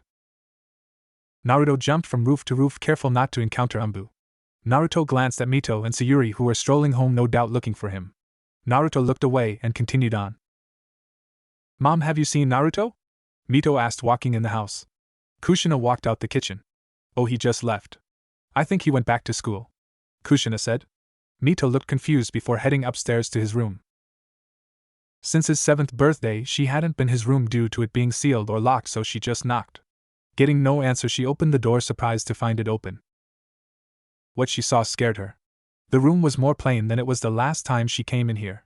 But what were on the walls were formulas of seals and such. Looking at his desk, she could see papers scattered all over the place. Going to look, she saw that they were plans for new jutsu and such. Looking over the desk more, something caught her eye. Picking the paper under the mess of the rest, she was now looking at a drawing. An incredible drawing at that. It was of the moon in the night sky. Trying to look for more, she found his sketchbook in the trash with another book, but it was black and smaller. It was most likely a journal of some sort. She flipped through the sketchbook and surprised to see lots of pictures of him and herself along with Sayuri. When she got to the middle of the large sketchbook, she saw the 9-tailed fox, but on top of its head was her brother, and he was grinning like a fox. Turning to the next page, she saw Naruto again, but instead he was sitting against a tree with a red-headed woman sitting between his legs. She looked asleep, as did Naruto, with a small smile. Around them was a beautiful field of flowers and such, but once again she saw the full moon. After a few more pages, she stopped on a page where Naruto was sitting on a rooftop surrounded by other buildings. On the side, standing on the tip of a building, was a middle-aged man in some kind of black cloak and glasses. Then looking again on Naruto's back was the sword he always carried. And once again he was staring at the full moon with an impassive gaze. Mito, what's taking you so long? Sayuri asked as she came up the stairs. Mito ignored her as she turned to the last page and gasped.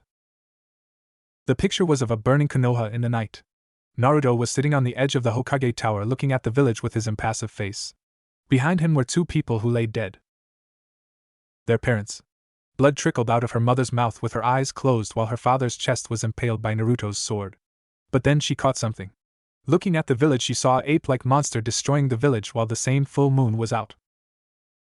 What are you looking at? Sayuri asked as she was in her crush's room. Mito handed her the book and picked up the journal. She read most pages about how he hated Konoha and stuff like that. Then she stopped on his 7th birthday. I met this weird lady today when I left the compound. But before that I tripped over this awesome-looking rock. The woman said it was called the Hyagaku and I was its new container. She said it would bring me power, and in 6 years I would be more powerful to fulfill my dreams. She gave me my new sword Zangetsu. Apparently Q-chan doesn't mind Zangetsu. He told me how I was Ichigo's reincarnation and stuff. His memories are so cool but were painful since I felt every pain he felt. The woman told me her name was Rika and said I should leave the village when I graduate. Then I could accomplish my dreams. But it would be hard leaving Mito-chan and Sayuri-chan. I love them both, but I must fulfill my dream, that way I can be complete. As she read on, Mito's eyes widened. Today was the day he was leaving MOM. Mito screamed and ran downstairs. Sayuri looked confused as she looked at the picture but jumped when her friend screamed and ran downstairs. Soon she joined her. What's WR? He's gone. Naruto's gone. We have to search for him. We have to find him. Mito cried. What do you mean? Kushina asked, trying to calm her down. He's left the village. We have to find him before it's too late, Mito said. Kushina's eyes widened before she left via Shunshin. Minato was having a decent day despite the fact he had no clue where his son was and probably would berate him for putting the weak Hyuga on his team. But he believed Naruto should make friends with her and get closer. Minato! Kushina yelled, barging in the office. The man jumped from seeing his wife barge in like that. What's the matter? He asked. Naruto is gone. He left the village. We have to find him. Kushina said, her eyes beginning to tear. Minato got serious before calling Umbu. I need 3 teams to go look for my son outside and inside the village. Nico! Get me the Jonin now! And tell Kakashi that it is an order! Minato barked out. The Umbu nodded and went to do their jobs. Within 5 minutes the Jonin sensei along with Itachi were in the office wondering what the commotion was about. Listen up! Naruto has left the village and needs to be found immediately. We can't let him go. I have reason to believe he has already left the gates, but I'm not sure. So I'm sending you all outside to look. Dismissed! Minato yelled. After they were gone, he looked over to his wife, who was sobbing quietly. Walking over to her, he hugged her. It's okay, we'll find him. Minato reassured. I just can't believe this is happening. I'm such a bad mother if this is happening, Kushina said. Don't pin all the blame on yourself. It's my fault too, you know. I'm the one who neglected him over Mito. But we will find him. Minato kissed her forehead and flashed home. The sight he was greeted to was Mito readying herself with kunai and such. She tied her hair back in a ponytail before glancing at her father. I'm going to find him with Sayuri, she said. Fine, but take this. I'll be right behind you, Minato said, handing her a kunai. She took it and pocketed it before running out the house and jumped from roof to roof. Meanwhile at the gate, Kakashi summoned his tracking dogs. What is it, Kakashi? Pakken asked. I need you to find Naruto's scent for us. He's gone missing, Kakashi said. Pakken nodded as he sniffed the cloth Kakashi gave him. He's gone north and seems pretty far ahead, Pakken said as the Jonin nodded and ran out. Mito and Sayuri weren't far behind. Naruto hopped from tree to tree. He glanced behind him now, knowing the situation. Before leaving, Naruto planted a clone so when it dispelled he was informed of what was going on. Naruto looked forward and sped up. Forming a hand sign, he said, Taiju Kagebushin no Jutsu. Within seconds there were at least 100 Narutos. I want 25 of you to spread around the forest and mark our scent. I want another 25 to scatter the forest. We need to confuse the ninja dogs Hataki has. Scatter! Naruto barked, causing the clones to get to work. His trail has changed. No! It's everywhere! I can't pinpoint the real one. Pakken and the dogs snapped their heads around. So he's trying to throw us off. Fine. Itachi. Kakashi ordered. The Uchiha nodded before activating his Sharingan. His chakra is everywhere. It seems he has created an army of clones. I can't pinpoint the real one, Itachi said. Then we will have to scatter. Each of you group up in two and take a ninja hound. Howl if you encounter the real one. Try and persuade him into coming back and don't do too much damage. Spread. Kakashi barked, causing them to also get to work. Naruto stopped as he decided to rest. He was sure he threw them off. But he had to be careful as there was Jonin and Anbu looking for him. Well, don't I feel loved? Took 13 years to notice me? Pathetic. Naruto muttered to himself as he took off once again. As he kept jumping, he wondered where he would go from here, after he left. He finally came to a clearing and sighed as he stood and began walking, but had to dodge the kunai that nearly hit him. Back flipping, he faced 3 Anbu root. Who the hell are you? I'm positive the Hokage didn't send you if the masks are anything to go by. Naruto glared. Naruto Namikaze, you are to come with us. You are not permitted to leave the village. Orders from Danzo-sama. The root Anbu said. Danzo? What the hell does that old fart want with me? Naruto demanded. That is classified. The second said as he charged at Naruto. The boy grunted in annoyance before using Shuinpa and kneeing his attacker's ribs. Naruto backflipped and did a handstand as he kicked the Anbu's chin repeatedly. With one final kick, he was into the air. Disappearing in a blur, Naruto appeared in front of the first and uppercut him. Shoryuken! Naruto yelled as his opponent was launched into the sky with flames. The third Anbu charged ready to strike with his blade but was cut in two by Naruto's pinwheel technique. After he was done, the boy ran out the fields to complete his journey, not knowing he was being followed.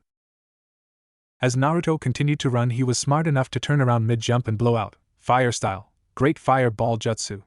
The ball of flame flew towards Itachi, who was able to duck under and chase Naruto, who hurried ahead. I knew teaching him that was a bad idea, Itachi mused before speeding up. Glancing to his left, he saw Anko looked like she was in deep thought. Probably wondering why Naruto would leave her, he thought. Naruto landed on the first Hokage's stone head and looked around. He was here, the Valley of the End. Sighing to himself, he jumped over the Madara's head and kept walking, but stopped when he heard Naruto. He wondered how the hell they all caught up to him so fast. Then he realized. They probably used reverse summon or some crap like that. He wouldn't know since he didn't have summons. Yet. Naruto's anger got the best of him. Why the hell would they care? Why would they care now of all times when now he wants them to leave him alone? Turning around, he faced them. All their eyes widened, including Mito and Sayuri, who were hiding, waiting till it was the right time. If the Jonin failed, then they would step in. The right side of Naruto's was covered by his hollow mask. He mentally grinned. If he had full control soon, then he would be a wizard. Awesome. Well, if it isn't the Jonin. Naruto smirked. Why? Anko asked quietly, but Naruto heard her as his attention was directed at her. Why are you leaving? Aren't we your friends? She screamed. Naruto stared at her with his impassive look. Yes. That is the reason why I'm leaving, Naruto said. Bullshit. If I'm your friend and you have others, then you would stay. Anko yelled, surprising the other Jonin as they did not know the connection Naruto had with her. Not even Kurenai. Wrong. If I stayed, then I would have killed you all. With no remorse. So let me go, Naruto said while turning around and continued to walk off. That's when Itachi snapped. He channeled chakra to his feet and jumped to Naruto. The boy saw a shadow closing in and decided to make use of it. Itachi suddenly was pushed back and fell into the water. Why? Because his shadow repelled him away. Naruto smirked as he continued to walk, but cursed when a giant snake smashed where he was standing. He was forced into the air right above the snake summon's head. Naruto narrowed his eyes and channeled chakra to his hand, causing chirps to be heard. This was only the second time he used Chidori. He needed to master it, then he would move on to Lightning Blade. The white lighting soon turned black with red outlines. Tensho Chidori. Naruto muttered before flying down his arms by his side, looking like a bullet. Naruto cocked his Chidori hand back and thrust it inside the snake's head, killing it. He landed on the water with ease and was able to stand. Everyone was taken back by his show of skill. Especially Kakashi, who was surprised to see Chidori to be used without hand signs and that Naruto was able to stand on water. Naruto glared up at them, subconsciously making the water spin around him. He narrowed his eyes as he dodged fireballs from Itachi. Flipping around, Naruto fired fireballs at him. But to his surprise, Azuma came flying down at him. Naruto flipped to the side and ran up the statues. I don't have time for this. Naruto growled, allowing his hollow mask to cover his face fully. As he was running up the statue, Zangetsu formed in his hand. He channeled lightning chakra into Zangetsu as Chidori started to cover the blade before turning black. Naruto stopped running as he was above them all. Final Chidori strike. Naruto howled as he flew down at incredible speeds, stabbing the water. Within half a second the whole area was hit with his Tensho Chidori. The Jonin screamed in pain as the lightning coursed through their bodies. It was enough to wound and paralyze them but wouldn't have dangerous effects. They all fell in the water but floated above. Naruto looked at them all and tried to walk when Anko grabbed his ankle. Please, Naruto. Don't go. Don't leave me alone, she cried. Naruto looked at her before touching her forehead. Sleep, Anko-chan. I'll be back to visit you soon, Naruto whispered and pecked her lips before using Shunpa to appear on Madara's head. Brother! Mito called. Naruto turned to her. His mask was gone since Anko grabbed his ankle. Mito-chan. Please let me go. And I promise to visit you and Sayuri-chan soon, just please, Naruto said. But what about me? Why are you leaving? She wondered. Because I need to. I need to get stronger and defeat my enemies so I can protect you and Sayuri along with Anko. You must understand. Naruto sighed as he gripped his chest and pulled it away to show the Hyagaku in his hand. Take this. Keep it as a reminder of me. This has been with me for 6 years. Once it is with you, you will always feel my presence. Become stronger, sister. Naruto smiled before letting go of the Hyagaku. It floated over to Mito and entered her chest. With that I will always be able to find you. Tell Sayuri-chan I said goodbye. I love you, Mito-chan. Farewell, Naruto said before turning to the silver-haired girl and Rika. Are you ready to go, Naruto-kun? Rika asked. Naruto nodded as Rika opened up a white portal. Then come with me. It's time for you two to start training, Rika said. The girl nodded and walked inside, as did Naruto, but not before giving his sister a smile. Mito let tears fall from her cheeks as he left. Your brother will be safe. In fact, he will be back in time for the Chunin exams. Be ready, Mito-chan. For he will be stronger than your father. Rika smiled before entering the party, leaving Mito alone. 30 seconds later, Minato and Kushina were by her side. Where is he? Where's Naruto? Minato asked. He's gone. He left. But he said he will come back soon. To visit me and Sayuri. Mito smiled softly while wiping her eyes. Don't worry, Nisan. I will become strong, Mito proclaimed before leaving to train. Minato and Kushina sighed in disappointment that their son was gone. The Umbu behind them picked up the Jonin, and they headed back home to grieve. Naruto and the girl appeared on some land but immediately felt weighed down. If I were you, I would release those weights and gravity seals. Rika smirked. No, leave them on. It would be great for training their speed, a squeaky male voice said. Naruto and the girl turned their heads to see a small blue man with antennas. He wore a black-like dress, whatever it was, and on his chest was King Kai. Who are you? Naruto asked. I am King Kai, the funniest Kai of all the lands. King Kai grinned. Naruto gave him a deadpan look. Right. Anyway, where are we? Naruto asked, looking around. This is King Kai's planet. You will be training here for a while, Rika said. King Kai nodded when he heard. Come back here, you monkey. Naruto looked around King Kai to see a man with spiky black hair and an orange outfit chasing a monkey. Who's that? Naruto asked. HM? Oh, that is Goku. Goku! Stop chasing bubbles and greet your new training partners, King Kai ordered. But I almost had him, Goku whined. Now Goku! King Kai barked. Yes, King Kai. Goku muttered before walking over. This is Goku. Goku, this is Naruto Zangetsu, Naruto answered. Reina, the girl introduced. Naruto glanced at her, then back at King Kai and Goku. New training partners? But King Kai, they're not dead, Goku pointed out. They don't have to be dead. But there is something you should know. They are both scions. Half scions to be precise, King Kai said. Naruto looked confused. He knew he was a scion but wondered how. King Kai, how am I a scion? Naruto wondered. Your father is a full scion while your mother is half scion. Your grandmother on your mother's side was a scion, King Kai informed. Naruto nodded. So why are we here, King Kai? Reina asked. You two will be training with Goku and learn more about Ki. Goku will teach you techniques while all three of you train under me, understood? King Kai asked. Yes, King Kai. They both nodded. Well, since everything is under control here, I'll be going. I will return in a year and some change. Farewell, Naruto-kun, Reina-chan. Rika smiled before leaving. Alright then, let's get started.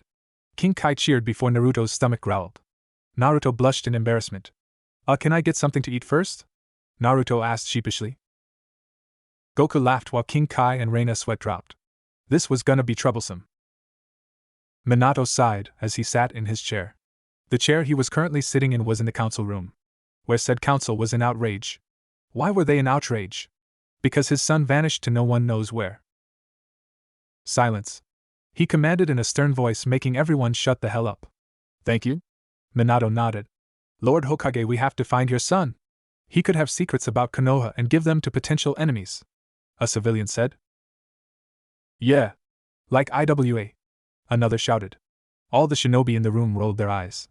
Hayashi, Fugaku and even Danzo did as well. Even though with Danzo it was just an eye. Why would IWA want anything from the son of the Yellow Flash? Koharu asked. I agree. Most likely they will just kill the little lone pup. Some muttered. Minato nodded in agreement. Hokage-sama, is there anyone in the village who might have a clue where young Naruto has gone? Inoichi asked. Minato shook his head. No. I even asked Mito. She didn't have a clue. All she knew was that her brother was leaving, but she didn't know where. Minato said. Well, does she know who he went with or to? Danzo asked. Someone named Rika. She doesn't ring a bell. Minato said. We must be very cautious of the situation. From what I've seen, young Naruto doesn't really like Konoha. Shikaka said. Of course not. Fugaku spoke with a snort, getting looks from everyone. Fugaku then glared at the civilian council, who cringed. He was treated with disrespect because Minato sealed the Kyuubi's soul within him. You praised his twin who holds the chakra. She probably won't be able to use it right since there is no medium to control how much chakra she uses. Fugaku said. And you? Fugaku turned his glare to Minato, who winced. You ignored him his whole life along with your wife. And when he finally gives up on you two, you want to treat him like everything's hunky-dory and nothing even happened. I'm surprised the Gaki stayed for so long. I expected him to leave sooner. It seems Itachi and Sayuri along with Mikoto were the only people holding him back along with Mito. Fugaku said. Minato looked ashamed. The point is we need to gain Naruto back. From what Kakashi and Itachi told us, he is very strong and would be a great weapon to the village. And he is the rookie of the year along with the Hokage's son. He is very valuable. Koharu stated before flinching from Minato's glare. I agree with Koharu. Maybe when the boy returns he can be instated in my root program. Danzo said, getting a glare from Minato and Fugaku. This meeting is over. Get out. Minato muttered before leaving. As he left he thought, was I really a bad father to you, Naruto? Elsewhere. Kaya! Naruto yelled as he sent a kick at Goku's head. Goku dodged the blow and flew higher into the sky before being joined by Naruto. After pausing, Naruto lunged at him as they both started trading blows at each other. From the ground, Reina watched while King Kai was watching over Earth. It's been a couple months since Naruto and Reina arrived to start their training with King Kai. After a few days from arriving, they both changed, but Naruto was the one who changed the most. His personality made a complete 180. He was more open and grinning all the time. Yes, he was still serious from time to time, but laughed and joked when he could help it. The reason? Because he finally released his locked-up personality. The same personality he buried deep when he was 4 years old. Reina also changed from what Naruto could tell. At first it seemed she wanted to have fun but decided to be serious, and she was a flirt. Now she was always laughing and flirting with the blonde scion. Once they started training, their outfits changed. Naruto wore orange pants like Goku's, black boots, a black tunic, an orange vest with a black short-sleeved shirt under it. On the back was the kanji for King Kai. Reina opted to wear a silver short-sleeved shirt, tight black pants and silver boots. Her hair was tied back into a ponytail, while she had 2 strands of hair out in the front. Goku started to chant. Me, Naruto said. How both said while getting in position. Me, blue energy started to form and grew. Oh no! King Kai yelled, breaking the two out of their concentration. Bubbles dropped the dirty plates he was about to clean and Reina spilled her cup of tea on the ground. King Kai? What's the problem? Goku asked as he and Naruto floated down. I miscalculated. King Kai admitted. Miscalculated what, King Kai? Naruto wondered as Reina appeared by their side. The 2 scions from Earth, They're coming sooner than I expected, King Kai said, getting wide-eyed looks from his 3 students. What do you mean sooner than expected? They yelled in unison. I'm sorry, okay. I was so busy training you guys I forgot to check, King Kai admitted. Well, how long till they reach Earth? Naruto asked. At least 2 more months. That will give me enough time to teach you 3 the Spirit Bomb and Kaioken. But Goku is the one who needs to learn it fast, King Kai said, getting strange looks from the other 2. Why not us? We're going together, right? Naruto asked. No. You 2 will stay here till your training is complete, King Kai said, getting a glare from Reina. But we want to help Goku defend Earth. It is gonna be our new home after all, Reina said. Yes, but Rikidano wanted me to train you 2 to the fullest, King Kai said. Reina was about to retort when Naruto stopped her. There is no point in arguing, Rei-chan. Instead, we should be speeding up the process and training, Naruto said. Reina looked at him before nodding in defeat. Goku, however, was strangely quiet. King Kai, is there a way to contact my friends on Earth to let them know what's going on? They still think the Scions are coming in a year, Goku said. King Kai nodded. Yes, there is. Just put your hand on my back and think of a person who you want to talk to, King Kai said. Goku nodded as he put his hand on King Kai's back. Kame House. In Kame House bathroom was the turtle hermit Rashi, or Master Rashi as Krillin or Goku would call him. He was currently giggling perversely as he was reading a Playboy magazine, till he heard. Hello? Master Rashi? Master Rashi, can you hear me? Hello? Goku asked. Rashi jumped from hearing his dead student's voice. Goku? Is that you? Where are you? Aren't you dead? Rashi asked out loud. Oh, so this thing does work. Yeah, Master Rashi, I'm still dead, but I have to tell you something. And I want you to tell the others too. The Scions are coming to Earth earlier than expected, in 2 months in fact. So everyone needs to get their training in or the Scions will sneak up on them. I'll try to get there as fast as I can, Goku said. 2 months? Rashi screamed. Yeah. Anyway, I have to go. King Kai is getting smushed. See you later. Goku cheered before his voice faded away. Rashi wiped his ass and barged out the bathroom to see Krillin along with Yamcha and Purr. Goku said that the Scions are coming in 2 months. And that you need to hurry and train. Rashi yelled, getting dumbfounded looks from both men. King Kai's planet. Well, now that's done, let's get back to training. Goku grinned. King Kai nodded after getting up from the floor. Alright, the first technique I'm gonna show you is called the Spirit Bomb, King Kai said, getting nods from his students who were happy to learn new techniques. 2 months later.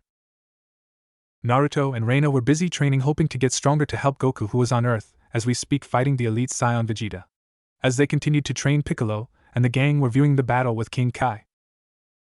Hey guys, don't you want to see the battle? Yamcha asked. Naruto and Reina stopped for a second before looking at him. Goku will win, they said in unison before charging at each other once again. Piccolo noticed them but went back to the battle where Vegeta was launched into the air by Goku's Kaioken Kamehameha. Naruto and Reina floated down to the ground and made their way to King Kai, who had a bead of sweat rolling down his face. Both twitched their eyes in annoyance as they watched the gang who doubted Goku. Why are you guys watching? Naruto asked. Because we're trying to see if the Earth will be destroyed, Tien stated. So you don't believe in Goku? Reina asked. We're not saying that, Tien said. But the way you are watching makes it seem like you are. Reina continued. What is your point? Piccolo wondered.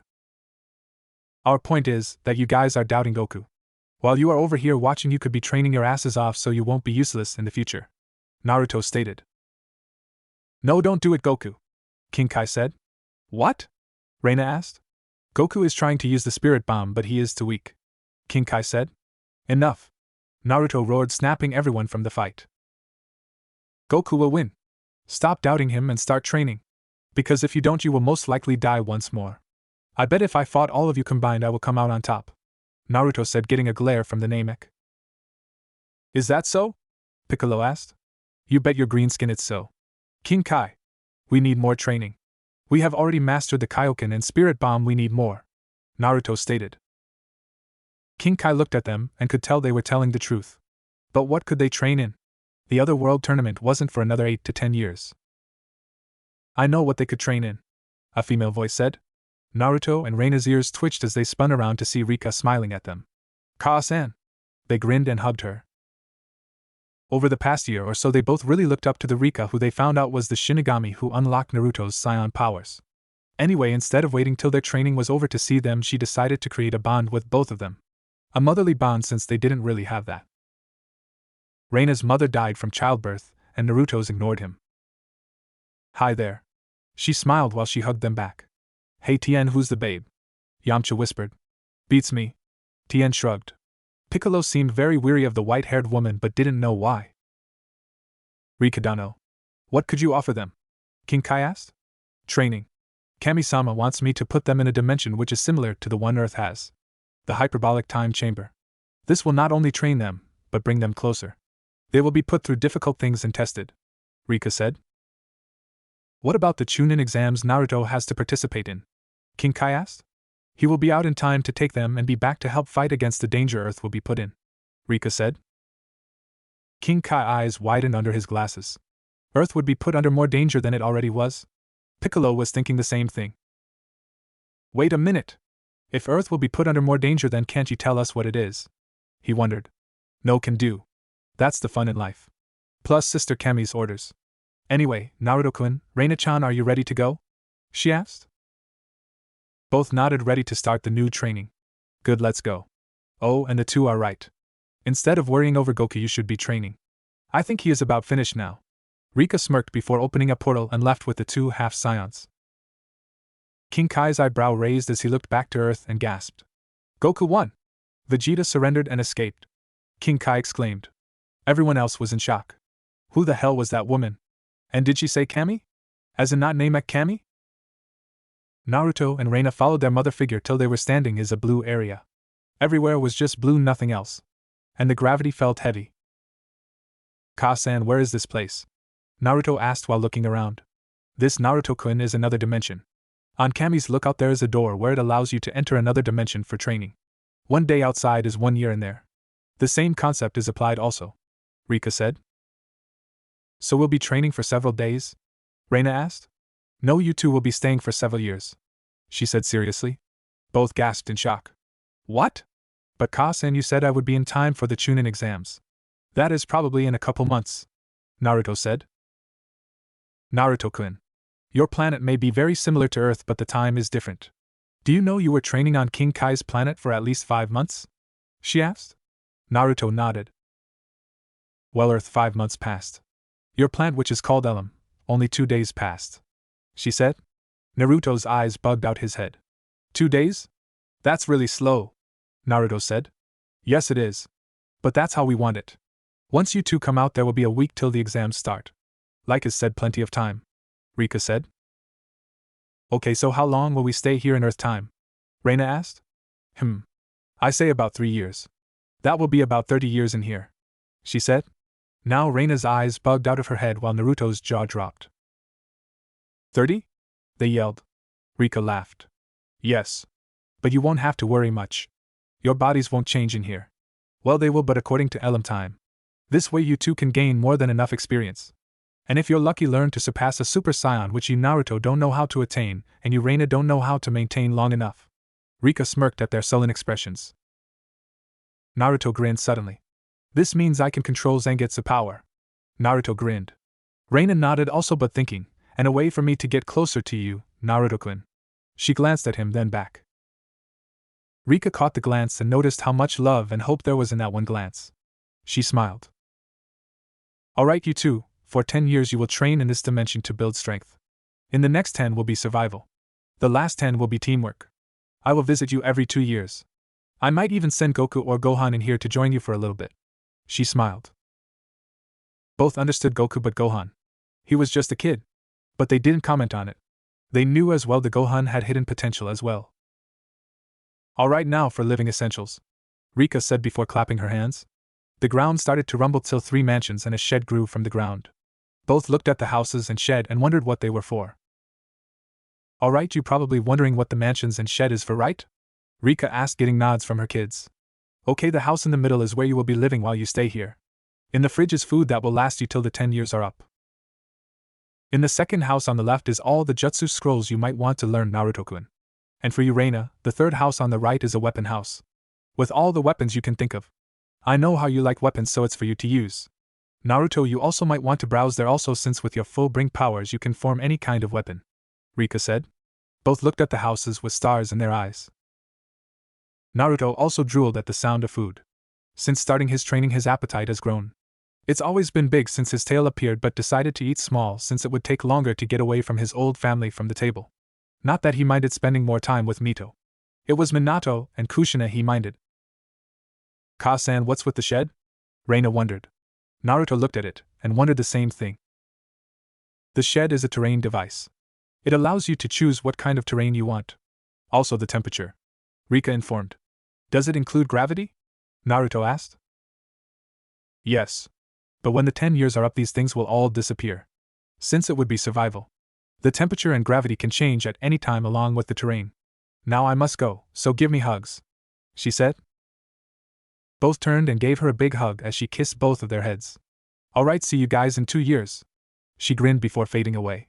Naruto and Reina sighed as she left them alone. Naruto-kun, Reina called shyly. Naruto turned to her to see that she was looking down at her feet and blushing lightly. Yes, Rei-chan? He asked. I was wondering if you could teach me Fuinjutsu. I want to learn how to seal weapons on me, she said. Naruto grinned at her. Sure, Rei-chan. Come on, let's get started. Naruto grinned and grabbed her hand. She eeped while he dragged her to the house on the left. Once they entered, Naruto stared in amazement at the living room.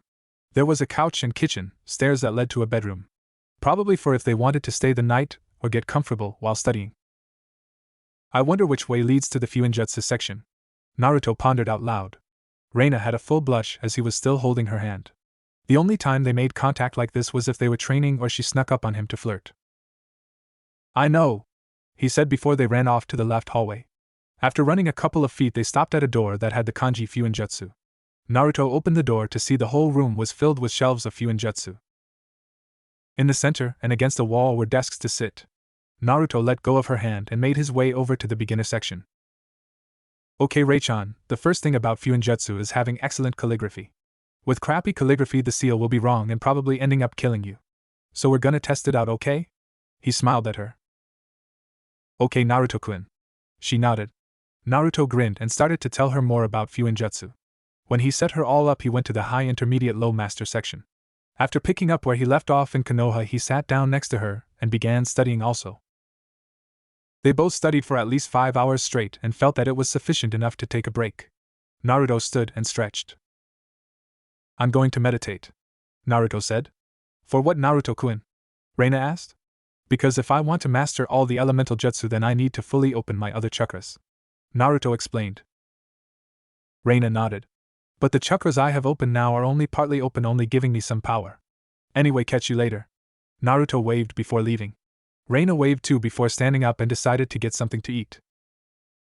Naruto was sitting on top of a point of a mountain in a rocky terrain. He was in the Indian position with his arms crossed and head down low with his eyes closed. Naruto channeled his chakra till the ground started to shake. Before he knew it, the whole area was having an earthquake. Naruto opened his eyes and jumped from the place where he was sitting to dodge the kick Reina sent at him. Now floating in air, he narrowed his eyes at her. What are you doing, Reina? Naruto asked. I think that chakra stuff is crap. Instead of trying to master that, you should try mastering how to become a Super Saiyan, Reina said seriously. What are you getting at? Naruto asked. Do you remember what Ka-san said? About ascending to another level? She asked. Naruto gave her nod. Well, I think we should work on that, she said. Naruto nodded. But how am I gonna become a Super Saiyan? Naruto asked. Rage, Reina said. Rage? Naruto asked. Yes. Becoming a Super Saiyan is a need, not a desire. How I became a Super Saiyan was because I was angry. I let all my precious people die and I couldn't help them. All the people I loved died. I was so angry that I became a Super Saiyan. I still can, but it's difficult to maintain, Reina said. Wow, Rei-chan, sounds like you've been alive for a long time. Naruto grinned. Reina blushed in embarrassment but became serious again when Naruto spoke. Well then, how can I become a Super Saiyan? When I fought Zangetsu, I became one, but I was angry that my dark side was taking over me. But why was your dark side created in the first place? Reina cut in. Because of the Namikaze's parents. They ignored me over my sister, Naruto said. Then that's it. Focus on that rage. Focus on all the things they did to you over your sister. Think about Konoha, how they treated you. Think about all of that, and you can become a Super Saiyan, Reina stated. Will that work? Naruto asked. I don't know. But you'll have to try. Reina shrugged. Naruto nodded, before taking a deep breath. Flashback. Ka-san, Ka-san. Look what I made. A 3-year-old Naruto grinned, running up to her. Not now, Naruto, I'm busy, Kushina said. Naruto looked at what she was doing. It looked like paperwork because there were stacks on the table. But that didn't matter right now. But Ka-san, look, Naruto said, trying to give her his picture.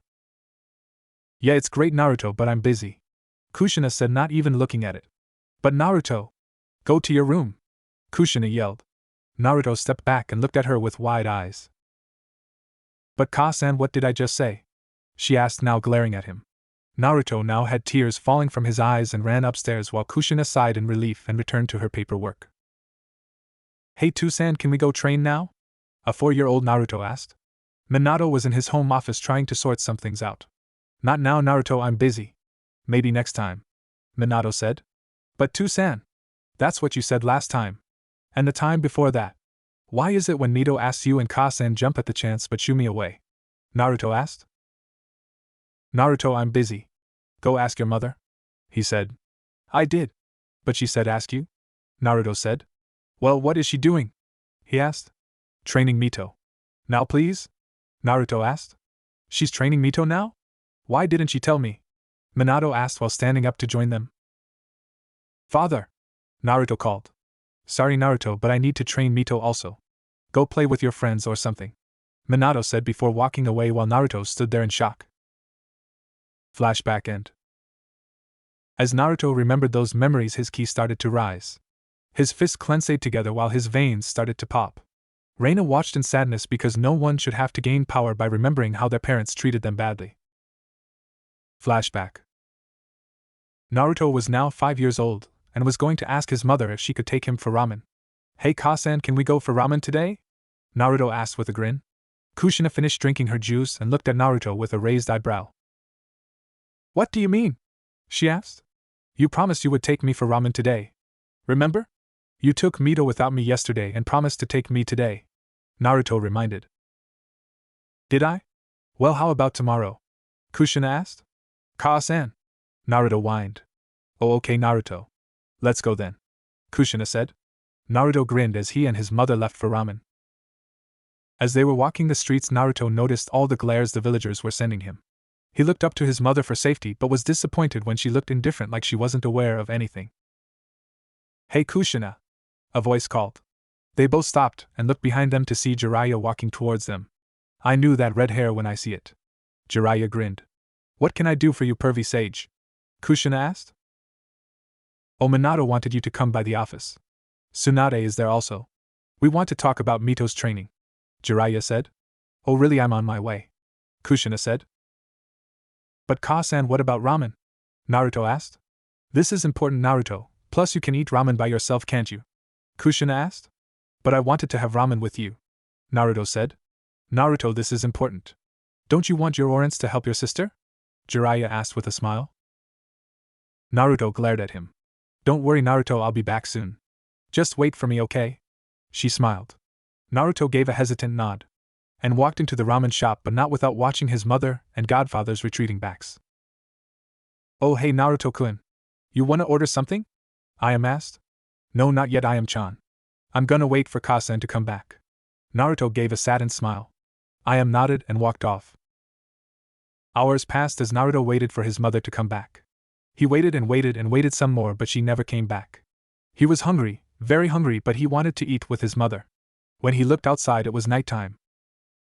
Naruto stood off from the stool and began to walk home when something hit the back of his head.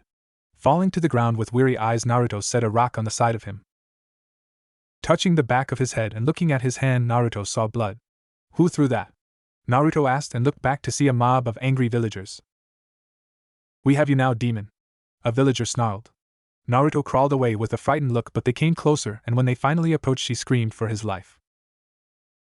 An hour later, Naruto barged in the house to see his parents on the couch with Mito sleeping between them. He was livid. Naruto's blonde hair had dried blood in it, he bruises and cuts all over his body, his clothes were torn in places, and he had a nasty welt on his cheek. His bottom lip was busted while blood trickled out his mouth. And this was after Kyuubi healed his major wounds. Naruto, where were you? And why are you like that? Minato asked. Naruto glared at his father. Naruto, answer him. Kushina ordered. Naruto then glared at her, sending deadly amounts of Ki at her with the help of Kyuubi. You. I waited for hours at the ramen stand waiting for you to come back. I was so alone. And you never came. You never came to at least take me home. You abandoned me. Naruto cried. Both parents watched with uninterested eyes but were listening. Then when I tried to come home, they found me. They beat me up and started cutting me. I screamed and begged for them to stop. But they didn't. I screamed for you to come save me, but you never came. You never came. I hate you. I hate you and this village along with this family. I hate you all. Naruto screamed, tears streaming down his blood-red eyes. They couldn't see it, but his hair was turning golden and his eyes were flashing teal. Mito started to stir as she heard her brother's scream. Aniki? She muttered. Naruto, quiet, you're waking your sister up. Minato said. Naruto's eyes widened. Ahahaha. Grah! Naruto screamed in rage as his eyes turned a pupilless teal and his hair was flashing gold with a flame-like aura. Both parents were stunned at what they were seeing. Mito, however, didn't care about the power output and saw her brother's condition. Jumping out of her parents' lap, she hugged Naruto, who was still screaming in rage. Aniki, please calm down. Please. Mito begged. Naruto didn't hear her as his whole eye socket turned blue and his hair was turning a spiky sliver. Outside of the house, the sky was turning different shades and the ground was shaking. In the house, everything was being blown back. Minato and Kushina had to cover their eyes, wondering what was happening. Naruto's form started to bulk as his skin started to crack. Unknown to all, above Naruto's screaming form was a wild bubbling liquid. Mito hugged Naruto closer as he cried. Please, Naruto-kun. Come back to me. I'm sorry for whatever they did. Please come back. Mito begged. Naruto started to calm down as the flame aura started to die down. His blue eyes calmed down till his pupils were back. His silver hair started to back down and turn back to blonde. The sky turned back to the night sky and the power output died back down. Naruto was back to normal, but he was tired. Really tired. Minato and Kushina looked in disbelief as their daughter calmed their wild son. Now seeing such talent, they needed to up her training. Naruto pushed away his sister and started to walk upstairs. Naruto. Kushina called. Naruto stopped and glared at her. I'm not in the mood now, Kushina. Minato. Good night, Mito-chan, and I hate you too. Naruto glared, sending off one more burst of Ki and went to his room. Both parents were somewhat affected by the lack in respect but shrugged it off as Mito looked at them in disgust and worry for her brother. Flashback end. Ha-wa! Aya-wa! Naruto screamed while charging his rage. His hair was rising as well as flashing golden. His eyes were turning teal as his muscles started to grow. But something was different. The flame-like aura around him was a light blue while black and red sparks flying everywhere. His golden hair was now turning silver with gold in some places. Not to mention his hair was now more rigid than a regular Super Saiyan. Suddenly a flash of light and a bang of energy flashed the area. After it faded away, Naruto was standing there. His hair was silver and more rigid than it was in his Mindscape, not to mention a little longer. The bang in front of his right eye was a little higher and thinner. Imagine Broly's hair in regular Super Saiyan, with a bang framing the right side of his face. His eyes were a cold, merciless teal. His muscles were a little bigger but not hulkyish. His orange clothes were brighter thanks to the rigid aura that surrounded him. Also sparking around him was red and black sparks. Unknown to both Saiyans present, he achieved Super Saiyan 2. Whoa, Naruto. This is amazing. Reina gasped. Reina. This is not my Super Saiyan form, Naruto said in a serious voice. Hun? What do you mean? She asked. This, Naruto said before taking a sigh. Within seconds the spark stopped. His aura became more calmer, as did his hair, but that wasn't it. His hair turned from silver to gold with some silver strands in some places. Is my Super Saiyan form? I'm guessing the one I just used was the other level you were talking about, Naruto said in a less serious tone. So there are other levels? Ryan pondered. Yes. It must depend on how much rage you have. If you channeled your rage into power, then you could probably do it also. But it has to be more intense than the first time, Naruto explained. What do you mean? She asked. When I first went Super Saiyan in my Mindscape, it was because I was angry at myself. I was angry at myself for not being strong enough to fight off my dark thoughts. This time I was furious at my birth parents. How they treated their son and didn't care what he felt. How they ignored him over their daughter. Naruto said. I see. Reina said before she noticed Naruto's power died down. I may be able to achieve, but I must maintain. That means training. Naruto said. So you agree with my training method? She asked. Yeah. Naruto smirked. Ha! He shouted as he transformed into a Super Saiyan. Good, let's get started. Reina smirked before her turned golden in a burst. Both charged at each other and begun their sparring. Naruto managed to knee her stomach, making her hunch over and smash her down with his combined fists. Reina didn't take too kindly to that and decided to charge her Ray Blast. Ion Ray! She shouted, thrusting both hands out to shoot at her. Kamehameha! Naruto yelled, shooting his blast at her. Both energy rays made contact and begun to push against each other. If they kept this up, they would be stronger in no time. Elsewhere. Mito sighed as she flopped down on her brother's bed. It's been at least 2 weeks since he left, and since then she slept in his room. She even wore his tracksuit jacket at night so she could smell his scent. Some would call her weird, but for some reason she felt way closer to her brother than a sister should. Shrugging to herself, she stood up and walked to his desk. Ever since he left, things changed. The house was more gloomy than it already was. Not to mention her ninja career changed as well. She was put on a team with Sayuri and Sai. Sayuri had been training nonstop and has been less social than before. She would still hang out with Mito, but she wouldn't smile as much anymore. Plus, the remarks I kept saying about Naruto pissed them both off.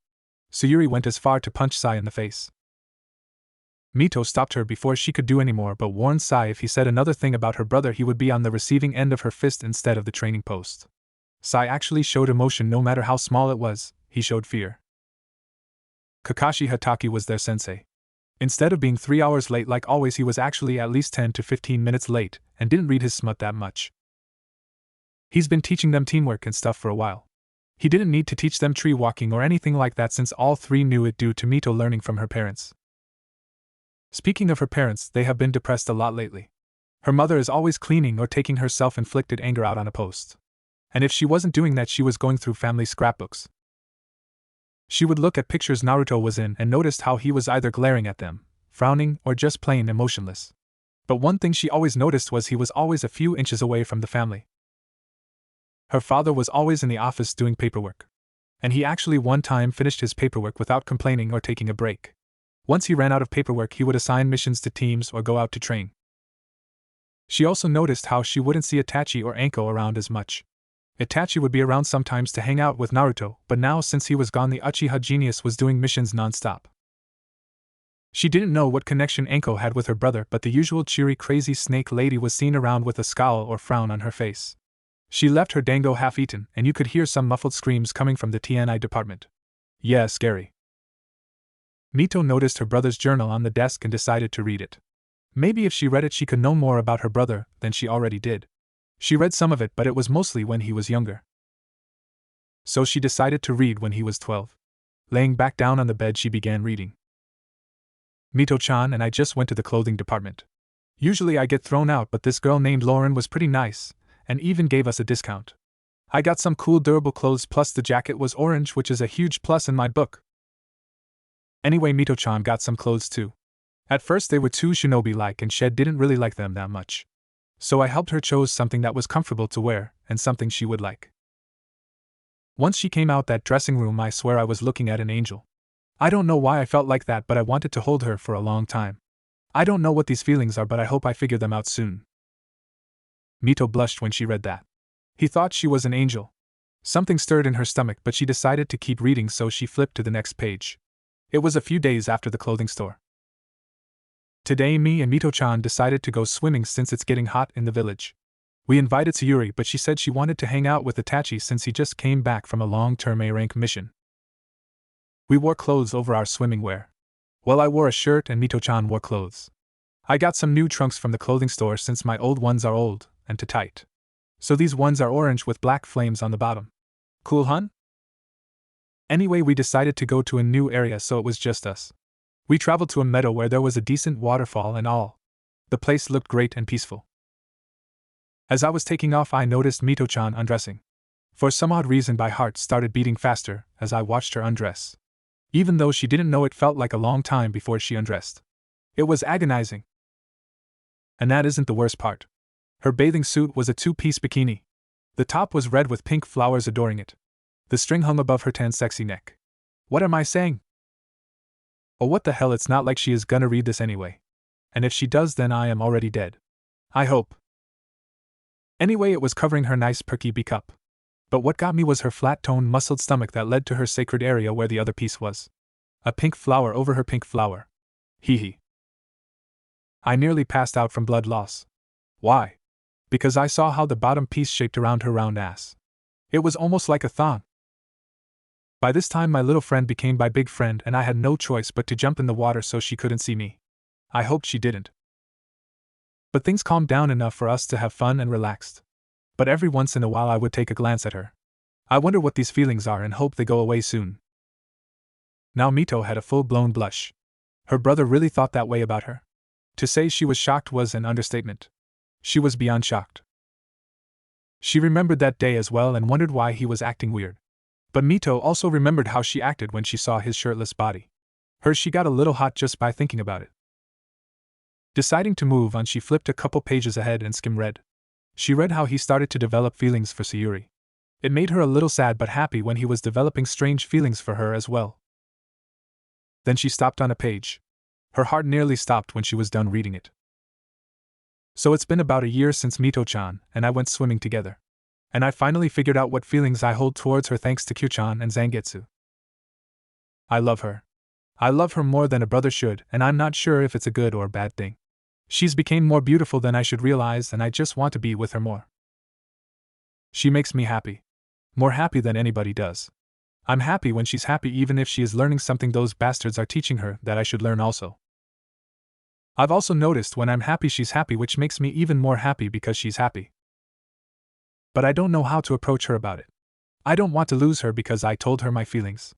Plus, how would Sayuri feel if she found out I'd bear feelings for my twin sister instead of her? I notice how Sayuri acts around me and how she blushes when I look at her. I want both of them, but I can't. Because in the end they will both end up being hurt because I will leave soon. Mito closed the journal and put it back on the desk. She laid back down and fell asleep dreaming about her brother. Trying to find out what her feelings for him was and how she should act upon it when he returned. But lastly she was wondering if he was okay with Naruto and Reina. Both were currently sitting on a boulders having a staring contest. Naruto's eye twitched while sweat rolled down Reina's brow. They have been at this for an hour now because they were bored. It's been at 9 years since they entered the dimension. And like Rika said, she visited them every 2 years to check up on them. On the 7th year Naruto mastered all the jutsu in the jutsu mansion. He was also a Fuinjutsu god. Reina also mastered some jutsu and was a Fuinjutsu master but decided to not use them that much. Naruto was the same. He may know all the jutsu thanks to opening all his chakras but wanted to stick to ki since it was much easier. Reina mastered all the weapons on the 6th year. She also sealed some weapons in on her person so she could use them when the survival started. Naruto didn't master them but he mastered a few. For example, he mastered a couple of weapons. The Eclipse Scythe was one of them along with Hikura Samagama. He also started to craft his own blade but didn't have the right materials. So the only thing he has is a hilt which was in his pocket somewhere. Lastly, they both mastered their Super Saiyan forms. They could transform into a regular Super Saiyan without any problems and could hold it up for a long-ass time. They decided in the first year to train and stay as Super Saiyans for 4 years. Naruto also could maintain his Super Saiyan 2 stage as he called it. Reina couldn't achieve the form due to not having enough rage but she promised she would find a way. Naruto tried going farther than Super Saiyan 2 but couldn't. At all. He would raise his Ki and strength but that was it. The boy thinks it has something to do with not being a full Super Saiyan. So right now they were bored. And they had nothing to do till Naruto blinked and said, "Hey, Rei-chan, I have an idea." Reina blinked a couple times as Naruto started to grin. "Well, what is it, Naruto-kun?" she asked. "Well, you know we only have 2 more days till our time is up and we need to do survival?" Naruto asked. She nodded. "Well, I was thinking, why don't we use them for vacation? We've been training nonstop and I could use a break." Naruto grinned. "Well, what are we gonna do?" she asked. "Well, we could head over to the shed, change the gravity to normal and change the scenery. Naruto said. What kind of scenery? She asked. How about the beach? Yeah.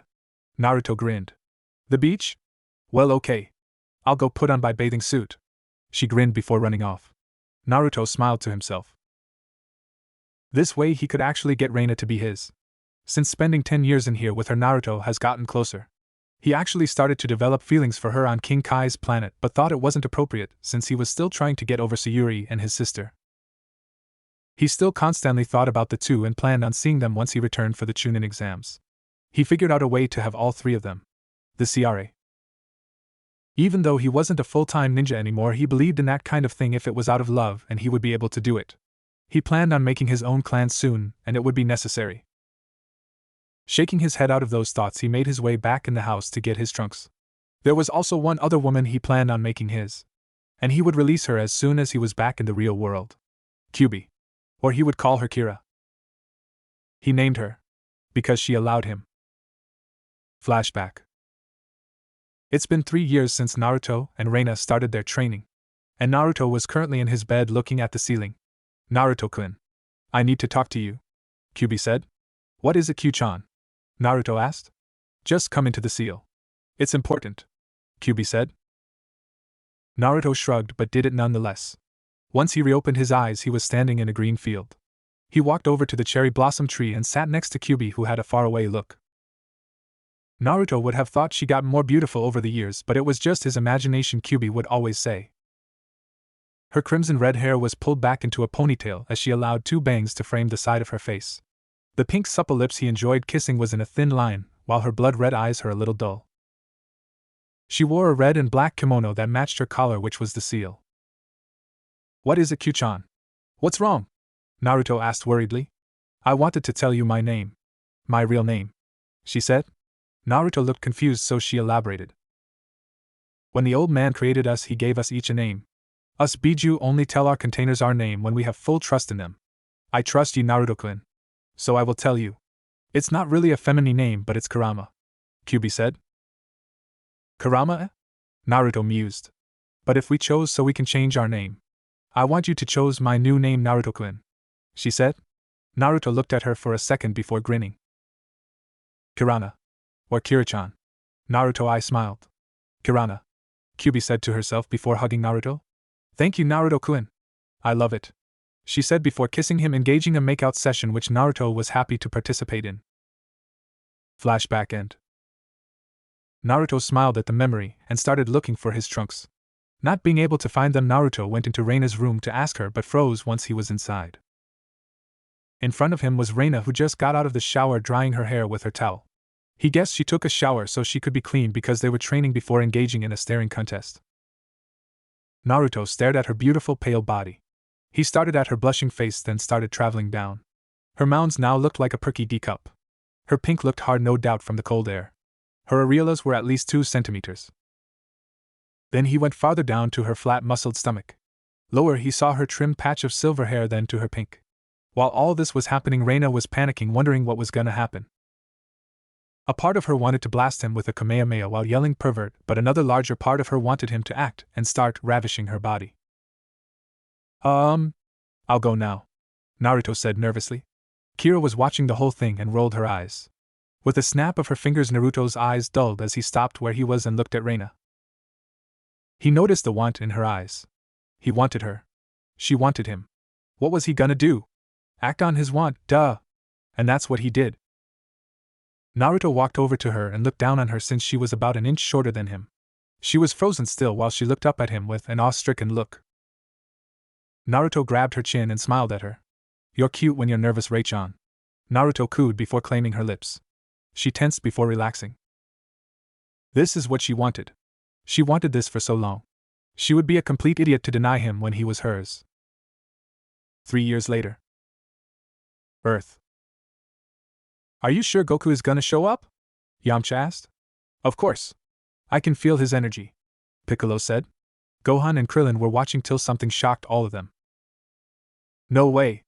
I thought Goku killed him, Krillin yelled. That's not possible. Piccolo gasped. What is, guys? Bulma asked. Frieza. He's alive, Gohan said.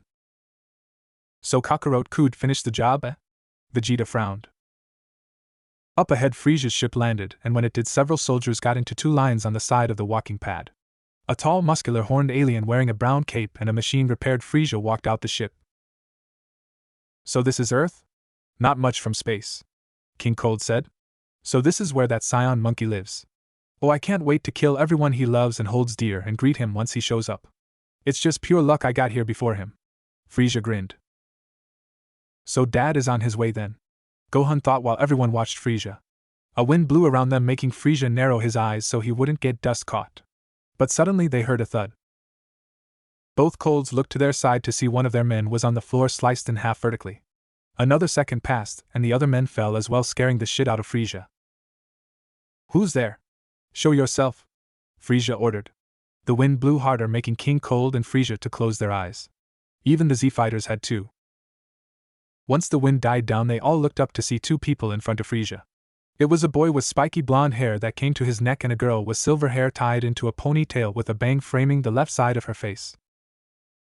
The boy was wearing a black high-collar jacket that stopped at his mid-back. Under was a mesh tank top. Running down the side of the jacket arms were orange lines. He had an orange sash that had long ends which blew dramatically in the wind. He wore light gray pants which looked like a half-deflated balloon. He wore orange and black boots. The last thing they noticed was the black-sheathed katana strapped diagonally to his back. The cross guard was a golden swastika. The hilt was at least 5 inches while the grip was red. The butt of the sword was golden with some kind glowing pink jewel in the center. The girl wore a similar outfit except her jacket was white and not a high collar. It stopped a little higher than her mid-back while she wore a black tank top that was a little tight, squeezing against her bust. She wore a silver-looking sash with long ends which gave the same effect as the boys. She wore tight black pants giving a glimpse of her round ass. She wore white strapped 1-inch black high-heel boots. Strapped to her back was a katana with a red sheath and was the same length as the boys.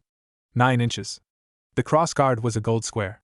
The grip was also 5 inches while the grip was black.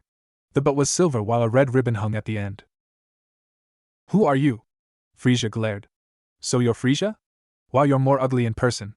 Are you a dude or a girl? The boy asked.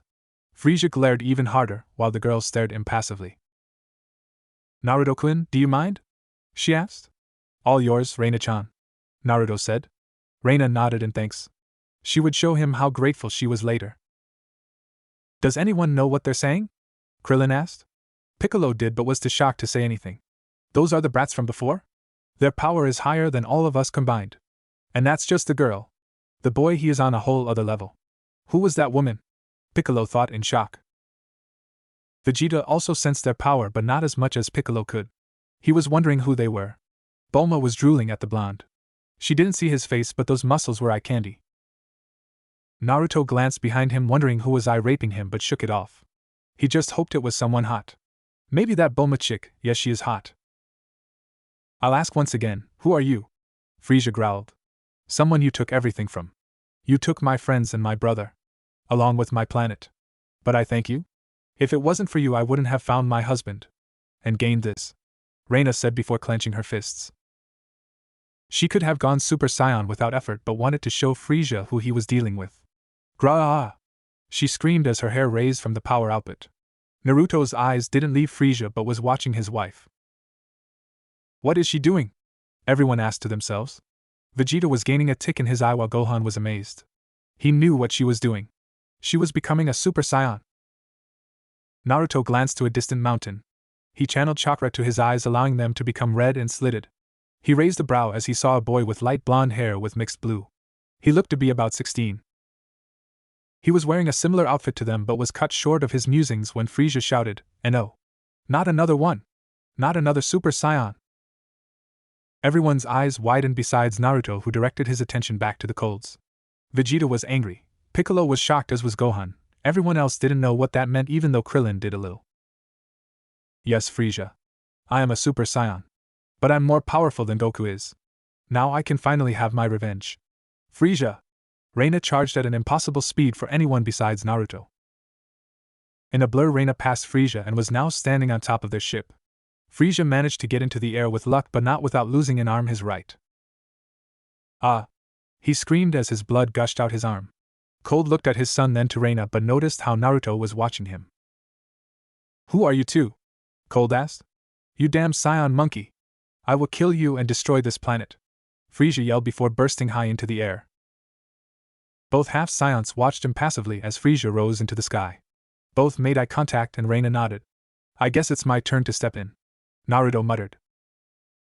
Frieza raised his hand with his pointer finger pointing to space. You will feel my power, Frieza yelled while he created his death ball and threw at them. As it flew towards them it grew in size. He's going to kill us all, Krillin yelled while everyone's eyes widened. The boy Naruto spotted was going to jump in when Naruto made a step. Pocketing his left hand he pointed his right palm at the energy ball that could destroy Earth. Sending a small burst of chakra, energy and Ryatsu the death ball made contact with some kind of invisible barrier and was sent past Frieza into space. Everyone was shocked because Naruto could have killed Frieza but didn't. Frieza was about to speak when Reina disappeared in a blur and sliced Frieza in many bits. It happened so fast Frieza didn't even spill any blood. Perish. She glared before sending a Ki blast at Frieza, killing him instantly. Cold watched in fear as his son was killed before his very eyes. Hell, everyone was shocked besides Naruto. Reina flew back down to stand next to her lover. Feel better, Rei-chan? Naruto asked. Tons. Thanks, Naruto. Reina grinned before they turned to see Cold staring at them. Now what are we gonna do with you? Naruto grumbled. Who are you? To defend against my son's special move is quite a feat, Cold praised. Naruto raised an eyebrow. Oh really? It was so easy a baby could do it. But then again I'm not exactly normal, Naruto said. I can tell. I'm guessing you're both scions then? Cold asked. Yes they are, a male voice said. Naruto glanced upward and watched as the boy he noticed fly down to stand next to him. Naruto could see now that the boy had pale white hair. His face was angular, and his hair seemed framed his head like a bowl cut and two strands hovering over his forehead. He was pretty muscular but lean like him. He wore the same outfit he wore except the color schemes were different. His jacket was a medium-high collar and was blue with the Capsule Corp symbol on his shoulders. The jacket stopped at his low back and wore a black tank top. Across his chest was a light blue strap that strapped his double-edged sword to his back. He wore an orange belt with black pants and orange and black shoes. Reina took an interest in the kids because he seemed familiar. Naruto just wondered who the hell he was. But something in the back of his mind told him he knew the kid but didn't know why, so he ignored it. Who are you? Cold asked the question everyone was thinking. My name is Trunks. And I am a scion also, Trunks said as he turned Super Saiyan. Naruto and Reina's eyes widened. They knew Goku could become a Super Saiyan due to their cause and telling them his progress, but this Myteris' kid? Vegeta was seething 2 Super Saiyans? He probably knew Kakarot could go Super Saiyan and had a hunch that blonde kid could also, but this new guy. Plus it seemed those two didn't even know who he was. How the hell can he go Super Saiyan? He must be the son of one of Scions then. Rei-chan and me? No, his hair is almost silver and not quite. Vegeta? No guy seems too arrogant to want kids. Plus the kid is like 15-16. This giving me a headache. Naruto inwardly groaned. Who is he? If he is a scion then he must be Naruto and me or Vegeta, Gohan or Goku, but I doubt since he has Chi-Chi. Could he be from another dimension? Reina thought, also forming a headache. She gave up. 3 Super Saiyan? What are the odds? Krillin said. You have lived long enough, King Cold. Join your son, Trunks said before sending a ray beam at Cold's heart, killing him. The body slammed against the ship. The 3 flew into the air while Naruto sent a ki blast at the ship, making it explode. The 3 then made their way over to the stunned Z fighters. Who the hell are you 3? And you can't be scions because only me, that idiot Kakarot and his half-breed son are scions. Vegeta ranted. Man, you're loud and arrogant, Naruto said, picking his ear. Reina giggled while Trunks had a small smirk. Anyway, Reina-chan and I are scions. Half scions to be precise. Our parents were sent to different planets when they were born and had us. They know nothing of their heritage, well at least my father and mother don't, Naruto said. What? Who is the full scion? Vegeta wondered. My father. My mother is half scion, Naruto answered. What is the name of your planet? Vegeta asked. Elam, or elemental nations as the inhabitants call it. It's an exact copy of Earth except the time is different and the gravity is higher there. Naruto shrugged. Elam? And you? Vegeta asked. Turok. Reina answered. Vegeta was shocked those two planets were dangerous because the scions they sent were never heard from again. But it was strange because his aunt, who was supposed to be the ruler of scions instead of his father, was sent to Elam. And the woman they sent to Tarak was weak and they wanted to get rid of her. I'm sorry to interrupt, but don't you guys want to see Goku? He should be landing soon. Trunks interrupted. All stared at him till Naruto nodded. Sure. Do you know where he'll land? Naruto asked politely. Yeah. Follow me. Trunks grinned before flying off. The Z fighters started to fly off when Bulma shouted at them. Naruto didn't take off yet, so he made his way over. I can take you, Bulma. Naruto smiled. Bulma blushed at seeing Naruto. He was handsome. Thank you, Naruto. Naruto Uzumaki. Naruto smiled. Bulma smiled back before she eeped. Why? Because Naruto picked her up bridal style and flew off. Reina noticed Naruto and smirked. So he has spotted his prey, hun. That Naruto. She shook her head before speeding off. Meanwhile, Naruto and Bulma were making conversation. Once they landed, he sat on a boulder with Bulma next to him. Under them was Trunks, who took out a capsule and threw it. From the smoke was a mini fridge with sodas. Anyone want some sodas? Trunks asked. I'll take one. Naruto raised his hand. Trunks nodded and tossed one to Naruto and to Reina, who leaned against the boulder Naruto was sitting on. Gohan and Krillin along with Purr and Chiatsu took a soda also, while Piccolo and Vegeta stared stoically at Trunks and Reina. Vegeta was trying to solve the mystery behind the scions while Piccolo was reading their power. Gohan and Krillin talked with Reina and Trunks. Well, Gohan and Krillin talked with Reina as Trunks listened. So Naruto, how do you know Goku? Bulma asked. Well, Ray-chan and I trained with Goku when he was on King Kai's planet. We really connected with each other. When the Prince of Two? Who's that? Bulma wondered. HM? Vegeta. You know how he claims he's the prince of all scions while he is the only prince of two scions. Naruto said, making her laugh. What about you and the other two? Bulma asked. No one rules me, and Ray-chan is the same. I don't know about that Trunks kid though. I'm guessing no. Naruto shrugged. I see. So you wanted to help Goku? She asked. Oh yeah? I wanted to help Goku fight the scions, but King Kai didn't allow me to. Saying how I wasn't ready.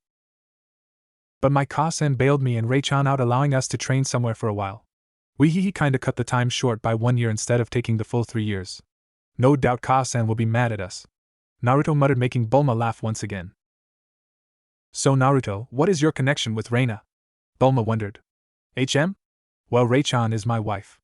Naruto stated, making her eyes widen. Why your wife? But aren't you like 16 or something? She asked. What month is it? Naruto asked. September. Why? She asked. Well, my birthday is in October. But since time is different on my home planet, I must be like 20-something. But I don't feel like being that old. So yeah, I'm about 16. Naruto shrugged. So then why are you marrying young? Bulma asked. Well, Bulchan, on my planet we live a life of ninja and our lifestyle tends to make us die really early. So our teachers and elders tell us to live life to the fullest, cause your village may be under attack tomorrow, and you will die. Naruto shrugged. Bulma nodded and scooted away from him a little bit. Naruto frowned when he saw this and said, Bulma, I want you to know that I can take on more than one wife. I already have 2. Ray-chan is actually my second wife. My first is not present at the moment though. I plan on taking more wives in the future anyway. So if you're worried about Reina, don't be. Naruto shrugged. But I'm so much older than you, Bulma said. And? My first wife is way older than everyone here combined. Age is nothing but a number. And plus I can help you with your aging fear. Naruto smirked. Hun, fear? She asked. Yeah. Goku told me how you hate it when people comment on your age. All women hate it, but you take it to an extreme. If you want, I can revert you to a young age, but I can only do it once on a person. Naruto said. You would do that for me? She asked. You betcha. Naruto grinned. Bulma was about to glomp him, but there was an explosion causing everyone to turn their heads. Man, I knew I shouldn't have made that left turn on Mars. A voice said. The smoke faded away to reveal Goku in some weird-ass outfit. D-Daddy? Daddy? Gohan yelled and hugged his father. Hey Gohan. Man, you've gotten bigger. Goku grinned. Hey old friend. Krillin smiled. Hey Krillin, have you gotten taller? Goku asked. Well, I have been eating my vegetables. Krillin smirked. Goku. Piccolo called. Hey Piccolo, how you doing? Goku grinned. Fine. Piccolo smirked. Kakarot. Vegeta smirked. Hey Vegeta. Nice shirt. Goku laughed, making Vegeta glare at Bulma. It's her fault. Vegeta muttered. Hey, men like pink. Bulma laughed. I don't. Naruto muttered, making her laugh harder. Hey Naruto, Reina. How are you guys? King Kai told me that you guys were training. Why are you out so early? Goku asked. We kinda broke out. Reina said sheepishly. More like you screamed in rage. She wanted to be the one to kill Frieza, and when Ka-san said he would land on Earth in a few days, she went berserk. Naruto smirked while Reina sent him a glare, then pouted. Goku, can I talk to you for a minute? Trunks asked seriously. Hun? Sure, why not? Goku said. Alone. Trunks said. Goku turned serious and raised a brow before nodding behind him. Trunks nodded and both flew off while the others watched. Thanks Goku for doing this, but first Trunks turned Super Saiyan and drew his sword and attacked Goku, who also turned Super Saiyan and blocked the sword with his forefinger. After giving a few strikes and Goku blocking with the same finger, Trunks stepped back and powered down. Goku also powered down. So it's true what they say. You are powerful. Trunks smirked, sheathing his sword. You're pretty good yourself. So who are you exactly? If you can go Super Saiyan, then you must be the son of one of us, but you're too old. Goku pondered. Well, first off, I'm not from your timeline. I'm from the future. A dark future where only destruction and chaos lays. Trunks said in a cold tone. What happened? Goku wondered. In 3 years' time, 2 androids will be unleashed in the world. I was only a baby when it happened, though. The androids were named 17 and 18. They destroyed everything in their path, acting as if it were some kind of game. Trunks glared at the ground. Where were we during this time? Where was I? Goku asked. You were dead. Trunks said. Again? Goku asked with wide eyes. Yes. But you didn't die in action. You died from a virus. There was no cure for it, and it took your life. Trunks said. And what of the others? Goku asked. They all died one by one. Krillin was the first, then Yamcha, Tien and Chayatsu, Piccolo, Vegeta. What about Naruto and Reina? Goku wondered. That was a little difficult. From what I heard from my mother, Naruto and Reina were a little difficult for the androids, but they killed Naruto first due to trickery. Soon after, Reina fell from rage. She wasn't thinking straight and was killed by both with ease. Naruto's other wives also fell. Trunks said. Other wives? He has more than one? Goku asked. Yes. Naruto tried fighting them off, but it was useless. When you died, he trained Gohan to become a Super Saiyan. When Naruto and Reina died, his other wives tried to avenge them, but it wasn't possible. Gohan trained me when I was old enough, but he eventually died also. Trunks glared. So who is left? Goku asked. It's just me. My father died before I was born, though. Trunks said. Who are your parents? Goku wondered. I'll tell you, but you can't tell them, it might mess it up. But the way they're going now, it will happen soon. Trunks smirked. Hoo. Goku grinned. Trunks looked around to make sure no one was around and covered his cheek and whispered, Naruto and Bulma. Goku jumped and was about to yell when Trunks covered his mouth. Be quiet or they'll hear you. Trunks growled. Sorry, it's just I don't believe it. I kinda expected Vegeta and Bulma. But Goku looked over to see Bulma laughing at Naruto making fun of an irate Vegeta. Now I can see it. So I'm guessing she is one of his wives? Goku asked. Yes. His other wives are his sister, Reina, Kurana, and his childhood friend Sayuri. Trunks whispered. His sister? Goku asked. Yeah. Father made a wish with the Dragon Balls to become a full Saiyan, so after that he really wasn't related to her. His other wives were like mothers to me besides Reina, since she died with my father. They didn't die immediately, but a few years after. Oh, and Kurana died right when Naruto died, if not a few seconds later. Trunks explained. Wow, some bond. Goku muttered. Yeah. But from what my mother said, Kurana was always doting me when she was pregnant, making a bet that I would be a boy instead of a girl, which my mother wanted. Trunks said. But I don't get it. Naruto is blonde. Goku said. Trunks nodded. Kai. Trunks said. His image shimmered a bit before he had blonde and pale hair. It was kind of spike in the back. Mito Ka-san and Sayuri Ka-san taught me a few jutsu. Henge was one of them. Anyway, we got off track here. Trunks said, readjusting his henge, and handed Goku a small vial. What's this? Goku asked. That's a medicine my mother created. It's supposed to fight against the virus once you become sick. Don't take it now as it would be useless, and don't lose it. My mother thinks my father was suffering from the disease also, that's why he lost. Trunks said. Okay, thanks. Can you tell me what these androids look like? Goku asked after pocketing the vial.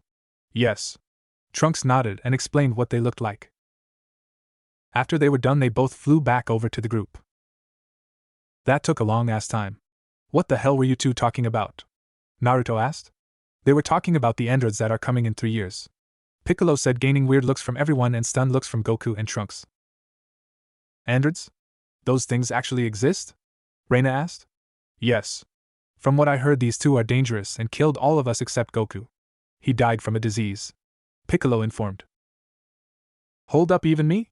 How the hell is that possible? Naruto asked. You were tricked by them and were already fighting some type of sickness. It was different from Goku as it wouldn't kill you unless you did major things. Trunks said. This is serious. Kira-chan, can this happen? Naruto asked. I don't know, Naruto-kun. You have never gotten sick before, but if this kid is telling the truth, then it could be possible. Kira replied. Naruto nodded. So we need to train for 3 years, hun? Well then better get ready. Reina-chan and I have an exam to take back on my planet. Naruto said, getting a glance from Trunks. Is it that Chunin thing you were talking about? Goku asked. That's the one. Anyway, I will now be gone for a couple of months since time runs slowly there. By the way, Goku and Gohan, and even though I hate to admit it, you also Vegeta. When I return, I am gonna turn you two into a Super Saiyan. And Goku teach you how to maintain. Naruto said seriously. Me a Super Saiyan? Are you sure? Gohan asked. You betcha, buddy. Naruto grinned. Gohan grinned back. He was happy to gain a new friend who was willing to teach him. Vegeta snorted. I don't need your help, clown. I am an elite. I don't need help from Kama and Trash. Vegeta said. Yeah, whatever. If you don't want it, not my problem. By the way, Goku, you think you can search for the Dragon Balls? I want to make a wish when I return. Naruto said. Sure, no problem. Goku shrugged. Thanks. Well, we better go. Let's go, Ray-chan. See ya, Bulma-chan. Naruto waved while floating. Reina followed his lead. Bye, Naruto-kun. She waved while he flew away. I better head out too. I'll see you guys in 3 years. Trunks said before leaving. Goku walked over to Piccolo, and the Namek guessed what he wanted to talk about. Don't worry, I won't give up the kid's history. Not my business, but I was surprised as you. When do you think it will happen? Piccolo asked while looking at Bulma, who was staring off in Naruto's direction. I would have to say within the 3 years. Anyway, will you HLP with Gohan's training? Goku asked. Piccolo nodded before he left also. Hey Bulma, I'll drop you off at home. Goku smiled, getting a nod from Bulma. After that, everyone left ready to train their asses off. Naruto and Reina stood on a mountain as they saw a portal open up. Hey Ka-san. Reina waved sheepishly and flinched under Rika's killer smile. Naruto also flinched, but not as big. Naruto-kun, Reina-chan. The next time you two decide to cut my training, don't. Rika said in an overly sweet tone. Both nodded. Good. By the way, I'm not mad at you two. I knew it was gonna happen. To tell you the truth, I'm the one who opened the portal for you. Rika shrugged. Cool. Anyway, can we go now? Naruto asked. Yeah. It's only 2 hours before the exam starts. Let's go. Rika said, getting nods from both. The two half-Saions followed her in the portal ready to begin. Literally standing on the air were 2 people. One had a long hooded black cloak that covered his whole body. Tensai Zangetsu's cloak. The person next to him wore a white haori which had a hood. In the back of the haori was the kanji for 12. These 2 figures were Naruto and Reina Uzumaki.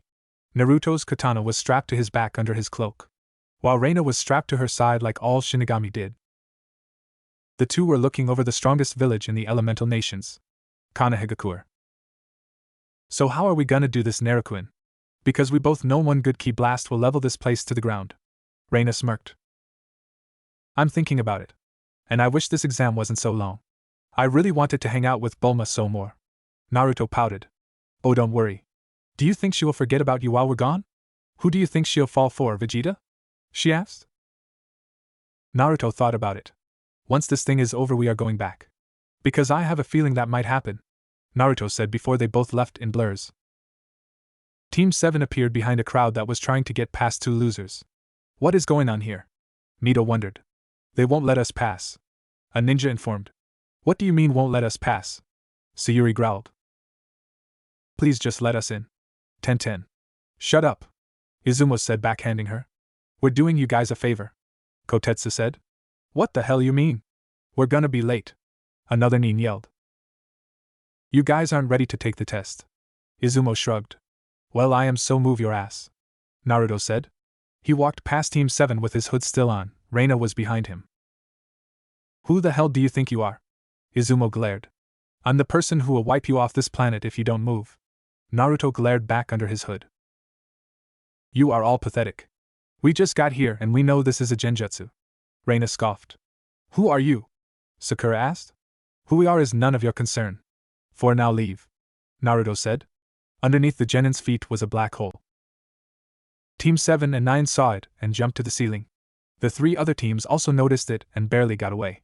The rest were sucked in along with the disguised Chunin. The only teams on the floor right now were 7, 9, Kiba's team, Sakura's team, and Shikamaru's team. Well, that cleared the room. Naruto smirked. Wait. Who are you? Niji demanded. It's rude to ask for someone's name first without introducing yourself, Hyuga. Naruto spat out the name.